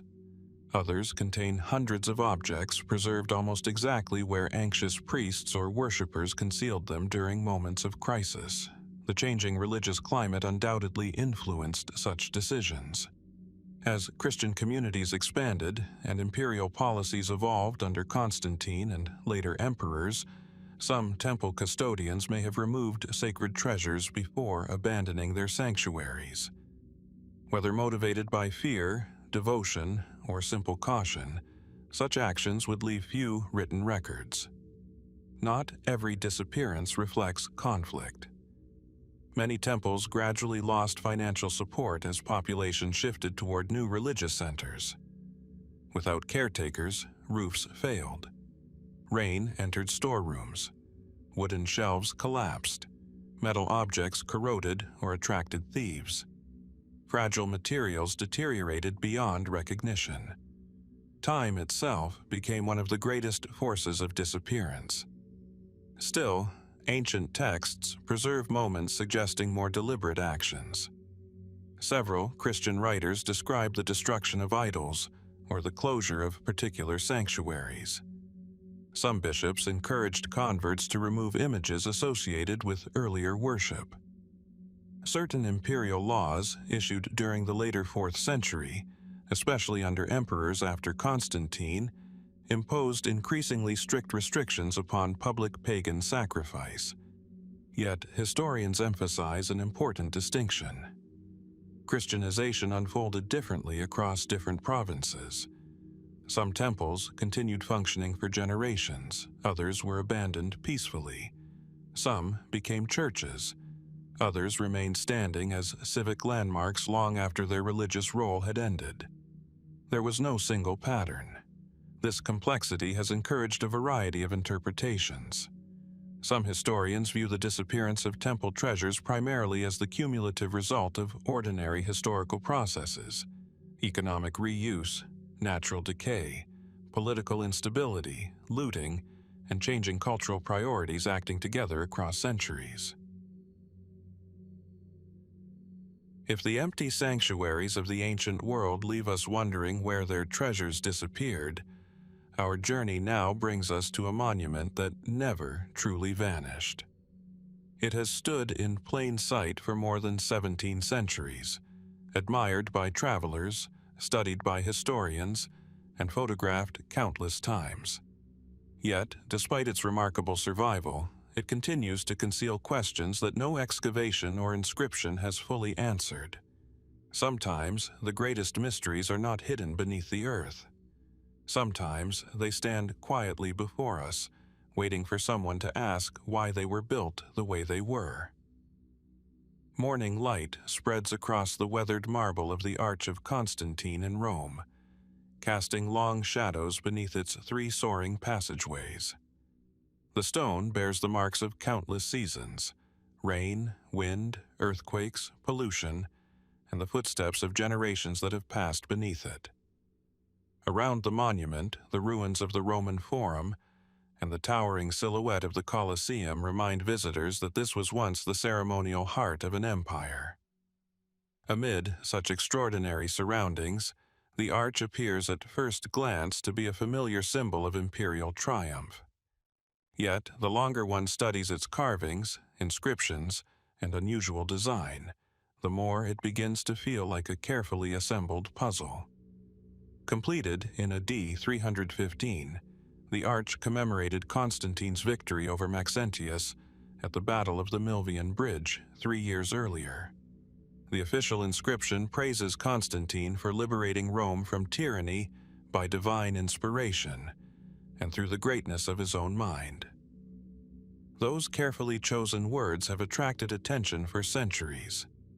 What exactly did the builders intend by divine inspiration?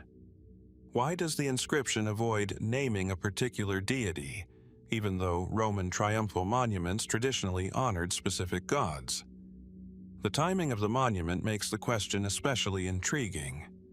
Constantine stood at the crossroads of 2 religious worlds. Although his famous vision before the Battle of the Milvian Bridge had already entered imperial tradition, the empire itself remained religiously diverse. Temples dedicated to Jupiter, Mars, Apollo, Isis, Mithras, and many other deities continued to function throughout much of the Roman world. Christianity was growing rapidly, yet it had not replaced the older traditions. The arch reflects this complex moment. Unlike later Christian monuments, it contains remarkably little explicit Christian symbolism.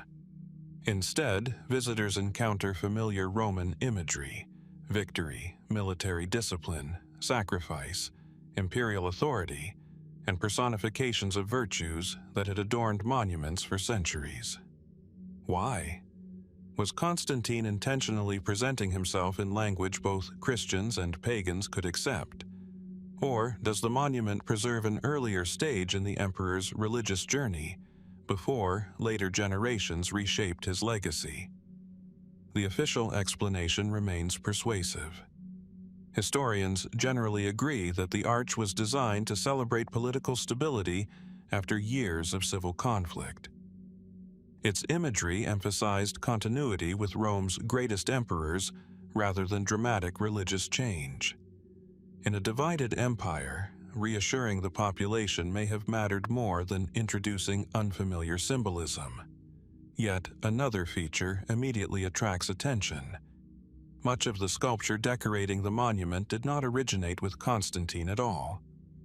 Large relief panels, statues, medallions, and decorative elements were removed from monuments built for earlier emperors, particularly Trajan, Hadrian, and Marcus Aurelius. These magnificent works were carefully incorporated into Constantine's arch alongside newly carved scenes celebrating his own achievements. This practice, known today as spolia, was not entirely unusual in Roman architecture. Builders frequently reused high-quality materials from earlier structures. Marble was valuable. Skilled sculpture required enormous labor. Reusing existing masterpieces offered practical and artistic advantages. Even so, the scale of reuse on Constantine's arch remains extraordinary. Why were so many earlier imperial sculptures chosen instead of commissioning entirely new decorative programs? One explanation points toward economics. The monument was completed relatively quickly, only 3 years after Constantine's victory. Reusing existing reliefs may have allowed craftsmen to finish the project within a demanding schedule while maintaining exceptional artistic quality. Another interpretation looks beyond practical concerns. The earlier emperors represented by the reused sculptures, Trajan, Hadrian, and Marcus Aurelius, were remembered as wise and successful rulers. By incorporating imagery associated with them, Constantine symbolically aligned himself with what later Romans called the good emperors. The message would have been unmistakable. Constantine was not presenting himself as a revolutionary figure breaking with Rome's past. He was placing himself within its most respected imperial tradition. Yet, the reused reliefs contain curious modifications. In several cases, the original emperor's face was recarved to resemble Constantine. Ancient victories became Constantine's victories. Earlier ceremonies became part of his own visual narrative. The result is a monument where multiple generations of imperial history appear almost seamlessly blended together. Was this merely artistic convenience? Or was it a deliberate statement about legitimacy, suggesting that Constantine inherited not only imperial authority, but the virtues of Rome's greatest rulers? The questions deepen when examining the newly carved reliefs unique to Constantine's reign. Unlike the highly idealized style of the earlier sculptures, these scenes display a noticeably different artistic approach. Figures appear more rigid. Faces become simplified. Hierarchy replaces natural movement. Some art historians once interpreted this contrast as evidence of declining artistic skill during late antiquity. Modern scholarship offers a more nuanced perspective. Rather than decline, many researchers see intentional stylistic change. Artists increasingly emphasized symbolic meaning over classical realism. The emperor appears larger than surrounding figures, visually reinforcing his authority. Order, hierarchy, and imperial presence take precedence over lifelike anatomy. The monument therefore captures a fascinating transition not only in politics, but also in artistic expression. It stands between two worlds, one looking back toward classical Rome, the other anticipating Byzantine art. The arch also occupies a carefully chosen location. It rises along the traditional triumphal route leading toward the Roman Forum and Capitol. Victorious generals had followed this ceremonial path for centuries.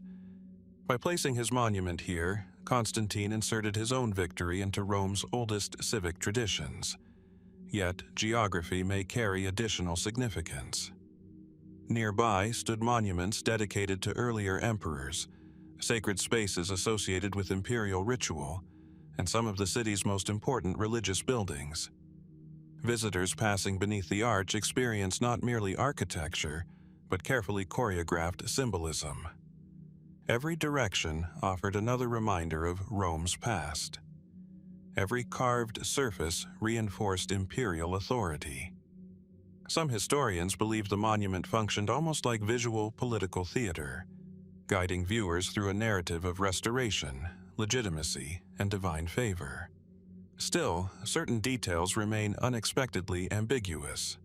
The inscription's famous phrase, Instinctu Divinitatis, commonly translated as by divine inspiration, has inspired generations of debate. Why such careful wording? Had Constantine wished to proclaim an unmistakably Christian miracle, more explicit language was available. Had he wished to honor Jupiter, Mars, or Sol Invictus, Roman tradition offered equally familiar formulas. Instead, the inscription remains deliberately open. Perhaps this reflected political wisdom. A newly unified empire contained many religious communities. Ambiguity allowed different audiences to understand the monument according to their own beliefs. Christians might associate divine inspiration with the god they worshipped. Traditional Romans could interpret the phrase through established religious language. The monument united rather than divided. Others suggest the wording reflects Constantine's own evolving beliefs. Religious transformation rarely occurs in a single moment. Even after the Battle of the Milvian Bridge, Constantine continued using imagery associated with Sol Invictus on certain coins while simultaneously supporting Christian institutions. His religious identity during these years appears more complex than later narratives sometimes suggest. The arch may preserve that complexity in stone. There are also mysteries surrounding the planning of the monument itself. Who designed its overall program? Which advisors selected the earlier sculptures? Did Constantine personally approve every artistic decision? Or did senators, architects, and court officials shape much of the final appearance? No surviving architectural plans answer these questions. Ancient builders undoubtedly produced sketches, measurements, and working drawings. None have survived. Even the workshops responsible remain only partly understood.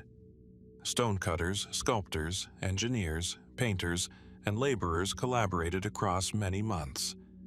Their individual voices disappeared once construction ended. The monument itself became their only surviving testimony. Archaeological investigation continues revealing subtle details. Tool marks preserve evidence of different carving techniques. Microscopic analysis identifies phases of construction. Traces of pigment remind us that the monument originally displayed brilliant colors rather than bare white stone. Visitors today see weathered marble. Romans saw painted figures, gilded decorations, and vivid contrasts that dramatically enhanced the monument's visual impact. The original appearance must have been astonishing. Even the monument's proportions invite discussion. Its dimensions carefully balance practical function with symbolic grandeur. The three passageways accommodate ceremonial movement while framing carefully positioned sculptural programs above. Viewed from different angles, entirely different narratives emerge. Military victory dominates one approach, imperial generosity another, religious ambiguity yet another. Some researchers describe the arch almost as a carefully composed visual manuscript. Every relief contributes to an overarching story. Yet, not everyone agrees on what that story ultimately intended to communicate. This uncertainty has encouraged more speculative interpretations. One enduring theory proposes that the monument contains hidden symbolic references understood only by members of Constantine's inner circle. Supporters point to the unusual combination of reused sculptures, ambiguous religious language, and carefully arranged imagery. Could the arch preserve coded messages about imperial succession, philosophical ideas, or religious transformation invisible to ordinary viewers? There is little direct evidence supporting such conclusions. Roman public monuments generally sought broad visibility rather than secret communication. Still, symbolism often operates on multiple levels. Educated senators, military officers, clergy, and ordinary citizens likely interpreted the same monument differently. Another theory focuses upon astronomy. Some researchers have explored whether the arch aligns with significant solar events or ceremonial processions connected to imperial ritual. Roman architects certainly possessed sophisticated knowledge of orientation and urban planning. However, evidence that the monument served as an astronomical instrument remains inconclusive. Its placement appears more convincingly explained by existing roads, ceremonial routes, and surrounding architecture. Others wonder whether important decorative elements have disappeared. Bronze statues, gilded ornaments, inscriptions, painted details, or ceremonial additions may once have completed the monument's message. If so, the surviving structure represents only part of the original design. Time has stripped away metals attractive to looters and pigments vulnerable to weather. What remains is magnificent, yet it may also be incomplete. There is another fascinating possibility. Because the monument reused sculptures from multiple earlier emperors, perhaps it deliberately invited comparison across centuries. Rather than celebrating Constantine alone, the arch may have presented Rome itself as eternal, capable of renewing imperial authority through successive generations. The earlier emperors were not erased, they were incorporated. Past and present became inseparable. In this sense, the monument functions almost like a conversation across time. Trajan's victories, Hadrian's stability, Marcus Aurelius's wisdom, Constantine's restoration. Together, they create an imperial genealogy carved into marble. Modern technology continues expanding our understanding. Three-dimensional laser scanning reveals carving sequences invisible to the naked eye. Chemical analysis reconstructs original pigments. Digital modeling recreates lost architectural surroundings. Each new method uncovers details previous generations could scarcely imagine. Yet, despite these advances, the monument refuses to surrender every secret. Its builders left no comprehensive explanation. No surviving manuscript records every artistic decision. No architect described the intended symbolism in full. Instead, historians reconstruct meaning by comparing inscriptions, sculptures, historical texts, archaeological evidence, and the broader political landscape of the early 4th century. The process resembles assembling a mosaic from scattered fragments. Each piece contributes. None completes the picture alone. Standing beneath the arch today, visitors often pause to admire its scale without realizing how many unanswered questions surround it. Why this combination of imagery? Why this careful ambiguity? Why preserve the faces and victories of earlier emperors while simultaneously reshaping them into Constantine's own story? The monument has witnessed the collapse of the Western Roman Empire, medieval processions, Renaissance scholars, modern excavations, and millions of visitors from around the world. Through every century, it has remained remarkably silent about its deepest intentions.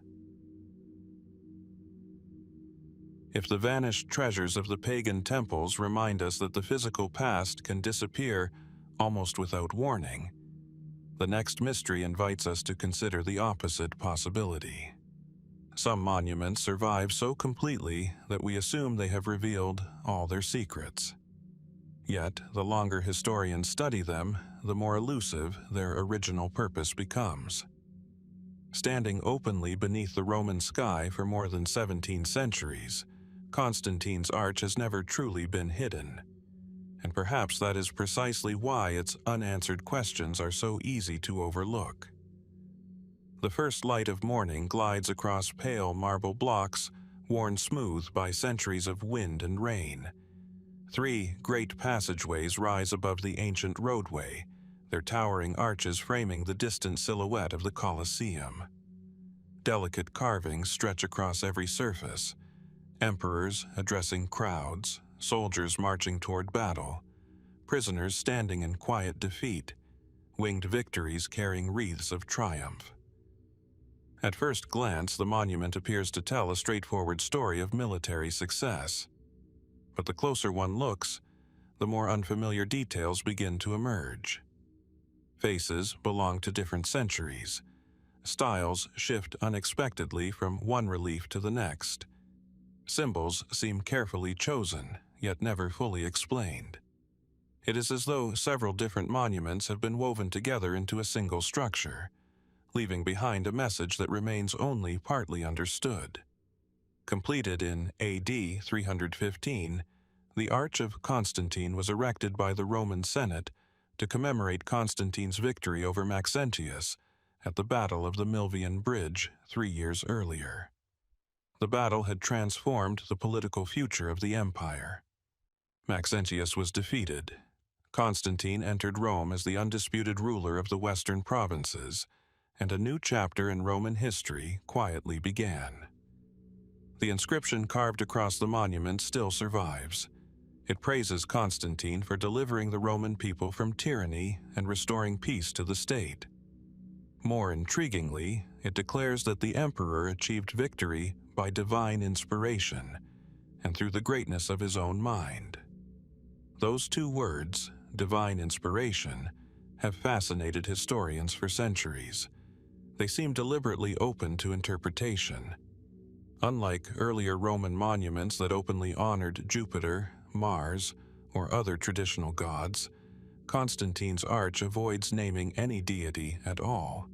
It neither explicitly celebrates Christianity, nor clearly affirms the older pagan traditions that had shaped Roman public life for generations. Why?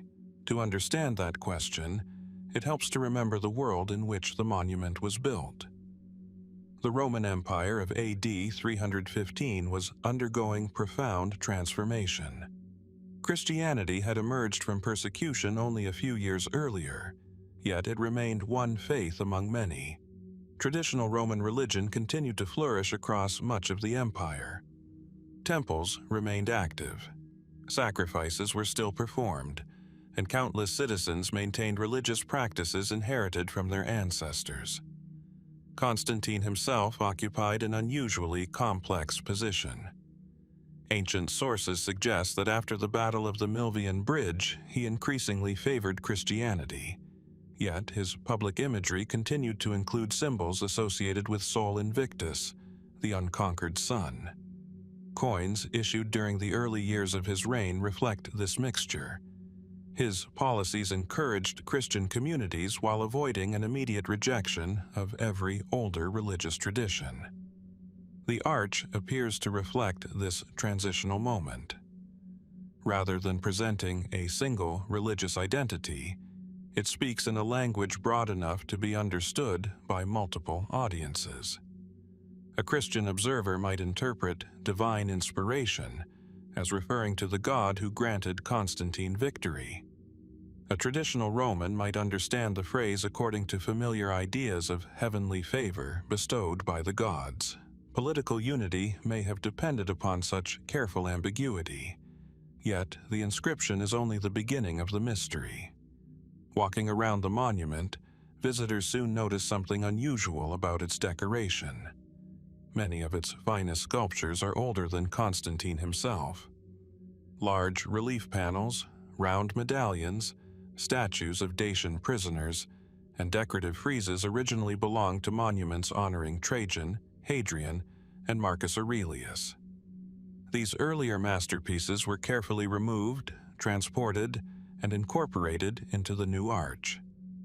The result is extraordinary. 3 of Rome's most admired emperors appear alongside Constantine, their achievements becoming part of his own visual narrative. This practice is known as spolia, the reuse of architectural and artistic elements from earlier monuments. In the Roman world, spolia was not unknown. Marble was valuable. Fine sculpture required years of skilled labor. Reusing existing masterpieces could save both time and expense.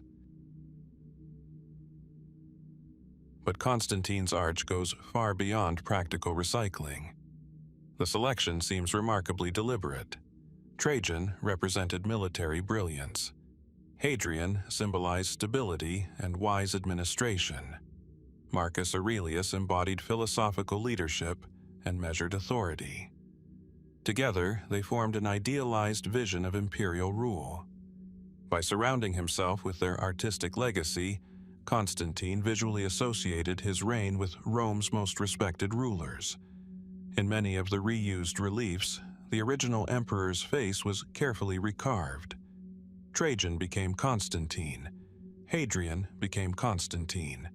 Marcus Aurelius became Constantine. History itself seemed to bend toward the new emperor. Was this simply artistic adaptation? Or was it an attempt to suggest that Constantine inherited the virtues of every great emperor who came before him? The symbolism is difficult to ignore. The monument presents continuity rather than revolution.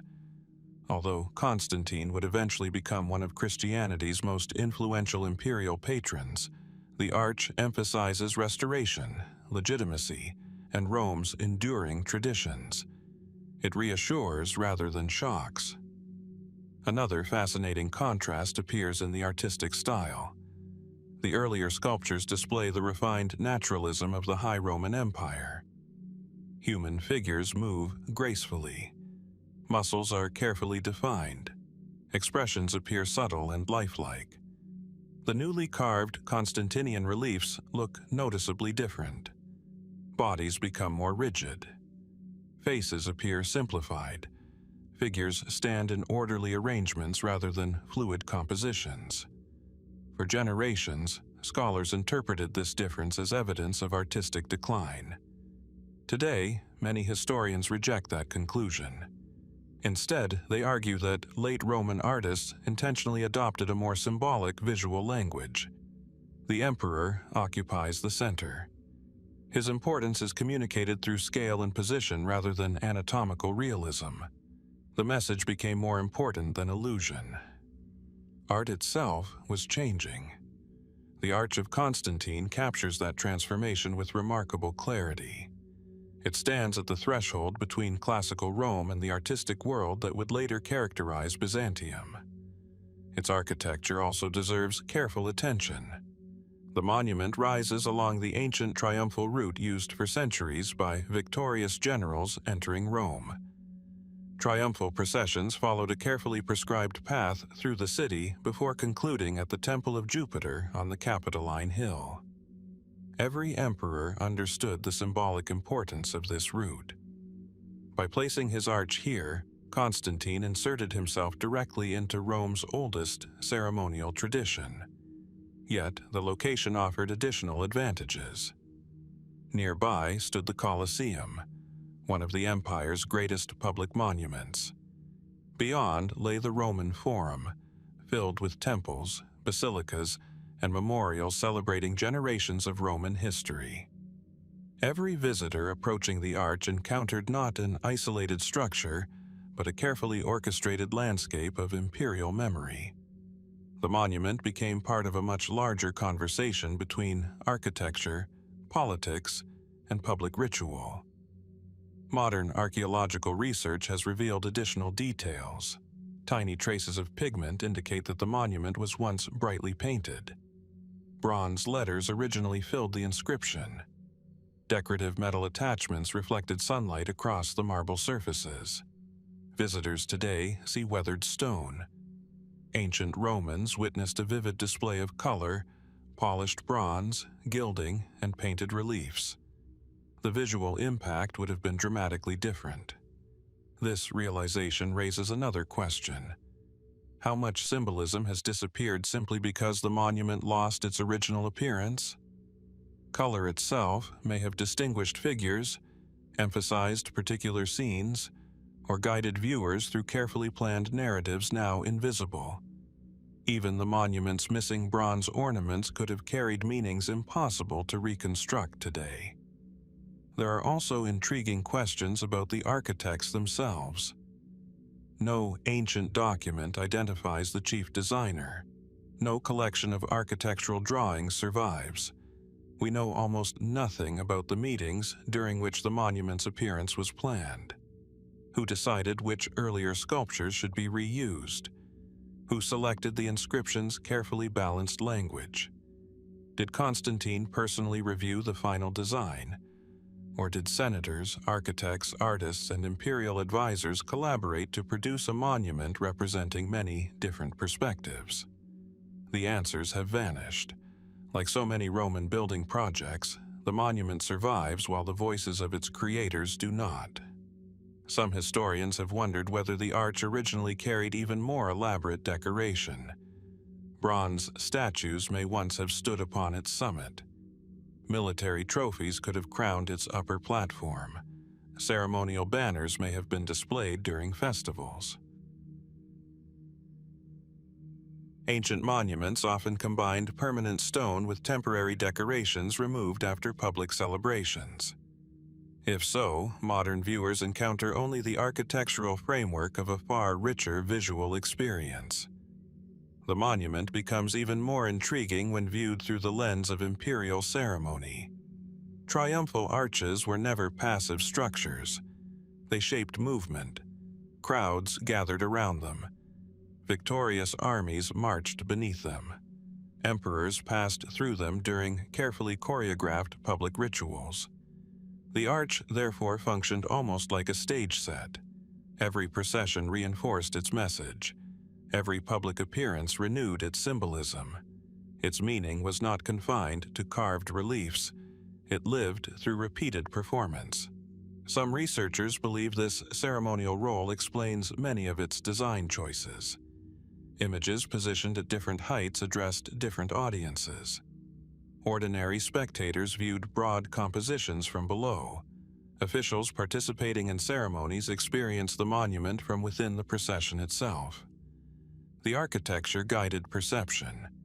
It encouraged viewers to see Constantine's victory as part of Rome's continuing story rather than an isolated event.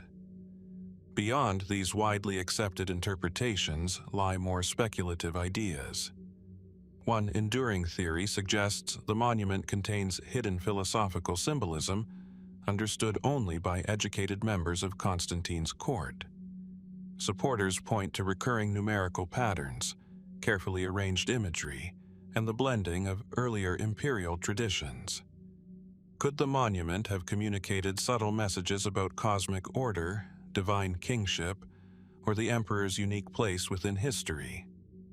Such interpretations remain difficult to prove. Roman public monuments generally favored symbolism that large audiences could appreciate. Even so, ancient architecture often operated on multiple levels simultaneously. A simple citizen, a senator, a priest, and an imperial advisor might each perceive different meanings while standing before the same monument. Another theory concerns astronomy. Some researchers have explored whether sunlight striking particular reliefs during significant dates created symbolic effects connected to imperial ceremonies. Roman architects certainly understood orientation, light, and urban planning with remarkable sophistication. However, evidence supporting deliberate astronomical alignments at Constantine's arch remains inconclusive. Most specialists continue to emphasize its relationship to ceremonial roads and surrounding monuments rather than celestial observation. There is also the possibility that important parts of the monument have simply been lost. Earthquakes damaged Rome repeatedly. Bronze decorations attracted looters. Weather gradually erased carved details. Later restorations altered portions of the structure.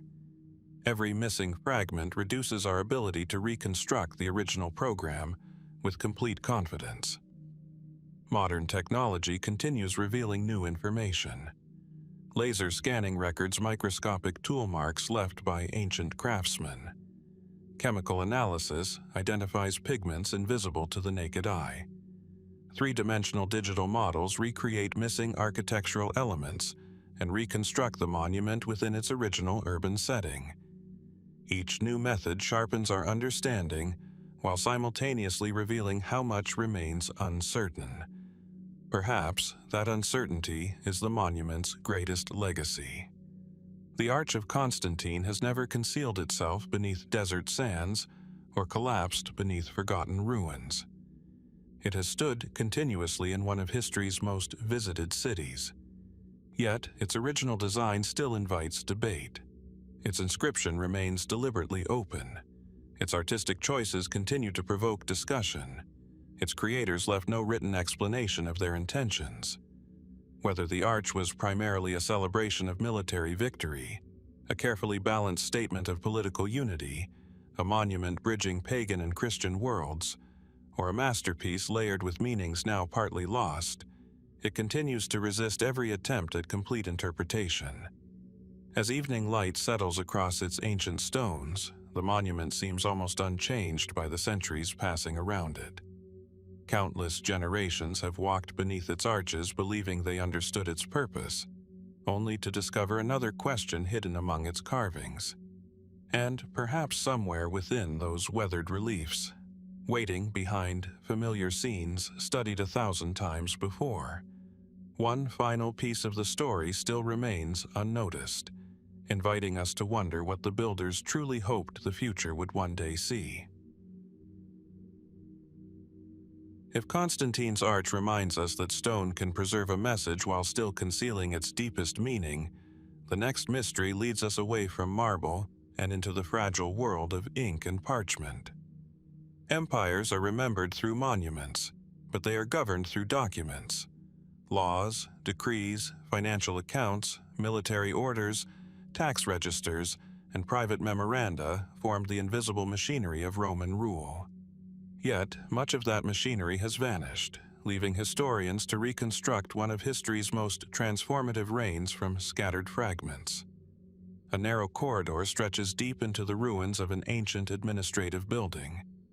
Sunlight slips through a collapsed roof, illuminating broken shelves that once held hundreds of scrolls. Dust settles over shattered clay seals stamped with Imperial insignia. Fragments of carbonized papyrus cling to the floor, too damaged to reveal more than a handful of faded letters. Somewhere in rooms like these, scribes once copied laws destined for every corner of the Roman Empire. Governors waited for official instructions. Military commanders received sealed orders. Tax officials updated registers that determined the fortunes of entire provinces. Every decision passed through careful hands before becoming imperial policy. Today, most of those records are gone. The reign of Constantine the Great marked one of the most significant turning points in Roman history. Between AD 306 and 337, he reshaped imperial administration, reorganized military command, introduced lasting economic reforms, expanded the imperial bureaucracy, transformed religious policy, and founded Constantinople as a new imperial capital. These achievements did not emerge suddenly. They required years of planning, correspondence, consultation, revision, and countless administrative decisions. Such work inevitably generated an enormous documentary record. Yet, only a small portion survives. Modern historians possess imperial laws preserved in later legal compilations such as the Codex Theodosianus and, centuries later, the Corpus Juris Civilis. Ancient historians including Eusebius, Lactantius, Zosimus, Aurelius Victor, and others preserve additional details through narrative accounts. These sources are invaluable, but they represent only fragments of a much larger archive. Imagine attempting to understand the administration of a modern nation using only selected legislation, a handful of speeches, and excerpts copied by later historians. Much would remain invisible. The same challenge confronts scholars studying Constantine. His reforms touched nearly every aspect of imperial government. Military organization changed dramatically. The distinction between frontier forces and more mobile field armies became increasingly important during his reign, although historians continue debating the precise pace and extent of these developments. Administrative authority was reorganized through expanding provincial divisions and strengthening central oversight.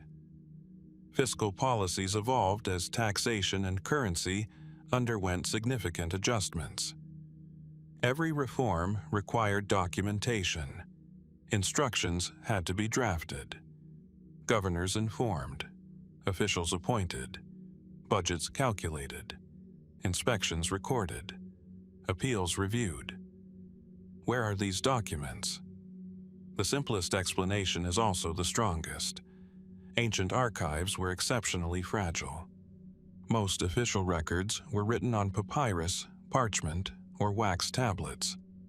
Unlike inscriptions carved into stone, these materials required continuous protection from moisture, insects, fire, and simple decay. Maintaining imperial archives demanded enormous institutional stability. The Roman Empire possessed such stability for centuries. Eventually, however, history intervened. Administrative buildings burned. Cities changed hands. Civil wars disrupted governments. Earthquakes destroyed repositories. Floods damaged collections. Each generation lost documents its predecessors had taken for granted. By the medieval period, only a fraction remained.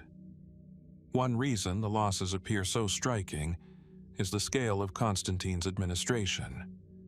His government operated across territories stretching from Britain to Egypt, from the Rhine frontier to the eastern provinces. Thousands of officials generated reports every year. Local magistrates communicated with provincial governors. Governors reported to imperial prefects. Military commanders exchanged dispatches with the emperor's court. The resulting paperwork must have been immense. Yet, only isolated pieces survive. Occasionally, archaeology offers tantalizing glimpses. Papyrus discoveries from Egypt preserve tax receipts, legal petitions, military rosters, census records, and private correspondence dating to Constantine's era. These documents illuminate everyday administration with remarkable clarity. They also highlight what is missing. Routine local paperwork survives. The central archives largely do not. What became of the imperial chancery itself? Constantine's secretariat employed highly trained scribes responsible for preparing official documents. Their offices produced legislation, diplomatic correspondence, military orders, judicial decisions, and ceremonial proclamations. Surely, copies existed. Roman administrative practice generally preserved official duplicates. Some remained in provincial archives.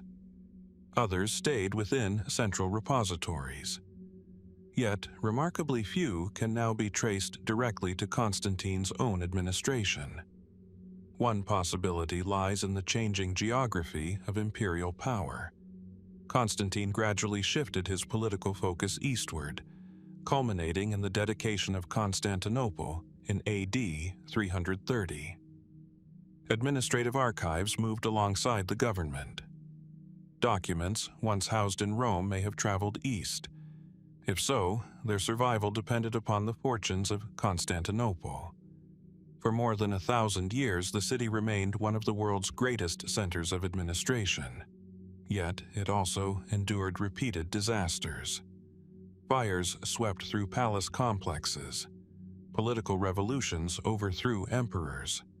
Earthquakes damaged public buildings. The Fourth Crusade in AD 1204 devastated enormous portions of the city, including libraries and archives. Later, the Ottoman conquest in AD 1453 brought further transformation. How many Constantinian records disappeared during those centuries? No inventory survives to tell us. Another factor complicates the picture. Roman governments rarely preserved every document indefinitely. Administrative efficiency required periodic disposal. Routine reports lost practical value once newer versions replaced them. Financial accounts were archived for limited periods. Temporary appointments expired. Military instructions became obsolete. Even functioning governments routinely destroyed paperwork no longer considered necessary. Modern archives make similar decisions. Not every document becomes permanent history. This ordinary administrative reality may explain many of the gaps, yet certain absences remain especially frustrating. Historians know Constantine introduced significant reforms affecting taxation. Exactly how these policies developed remains uncertain. We possess later laws reflecting mature systems, but lack many intermediate drafts and discussions revealing how officials debated alternative approaches. The same pattern appears in military administration. Ancient writers describe organizational changes, but surviving documentation rarely explains the internal reasoning behind them. What concerns shaped these reforms? Which advisors argued for particular policies? Which proposals were rejected before implementation? The documents that might answer such questions have vanished.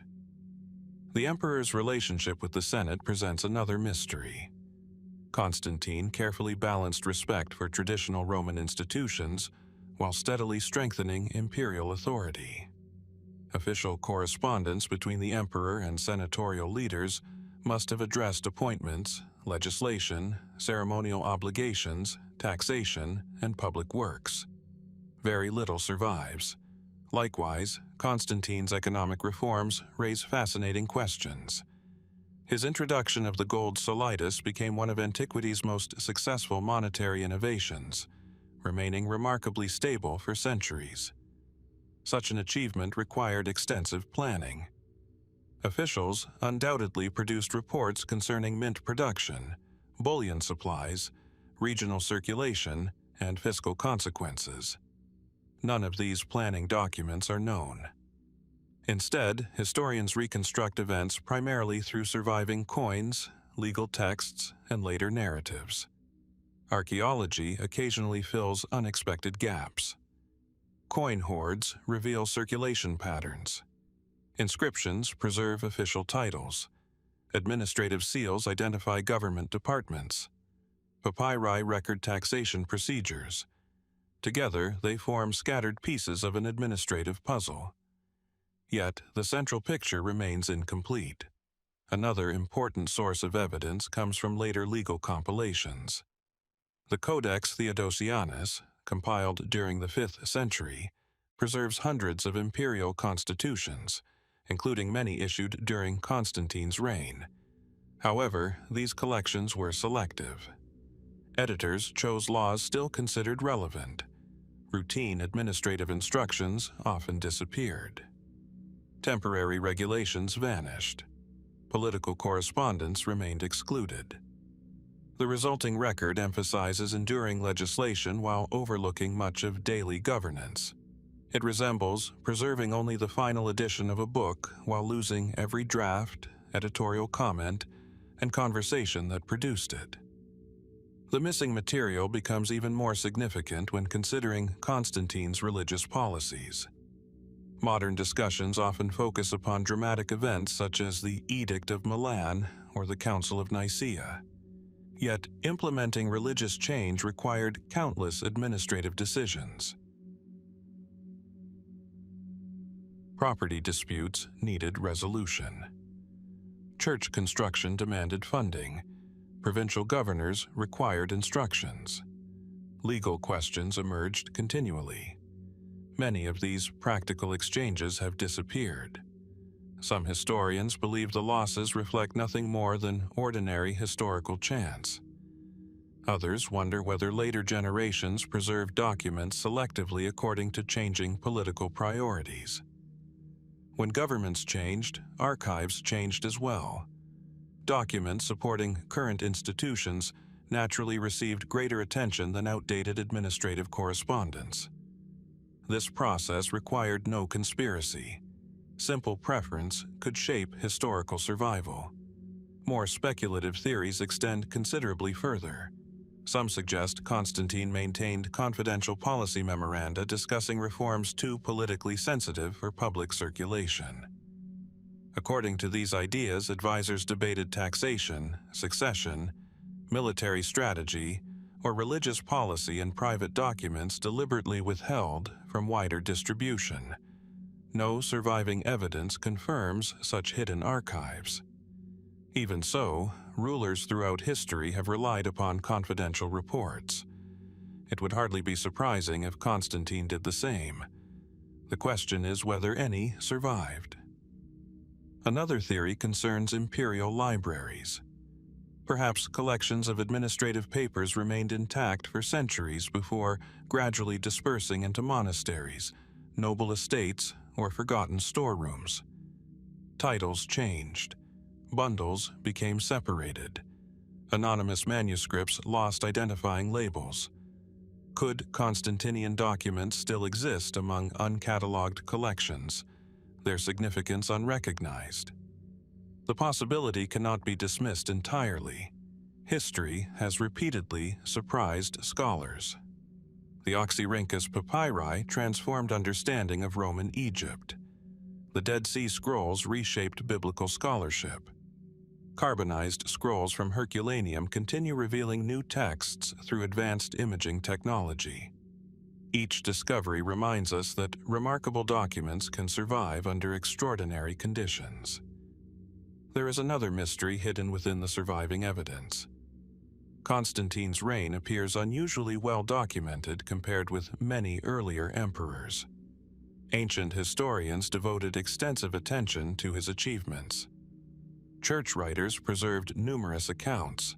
Imperial legislation survives in substantial quantities. And yet, despite this relative abundance, the practical mechanics of his reforms remain strangely elusive. We know what changed. We often know when changes occurred, but we frequently do not know exactly how decisions unfolded behind palace walls. Who persuaded Constantine? Which officials drafted the first proposals? How many revisions preceded the final laws? What disagreements emerged during private meetings? History usually records outcomes more readily than discussions. The missing records remind us of this limitation again and again. Modern technology continues offering new opportunities. Multispectral imaging recovers faded writing invisible to ordinary light. Artificial intelligence assists scholars in reconstructing damaged texts. Digital databases connect fragments housed in museums thousands of miles apart. Tiny scraps, once dismissed as unreadable, now yield names, dates, and administrative terminology.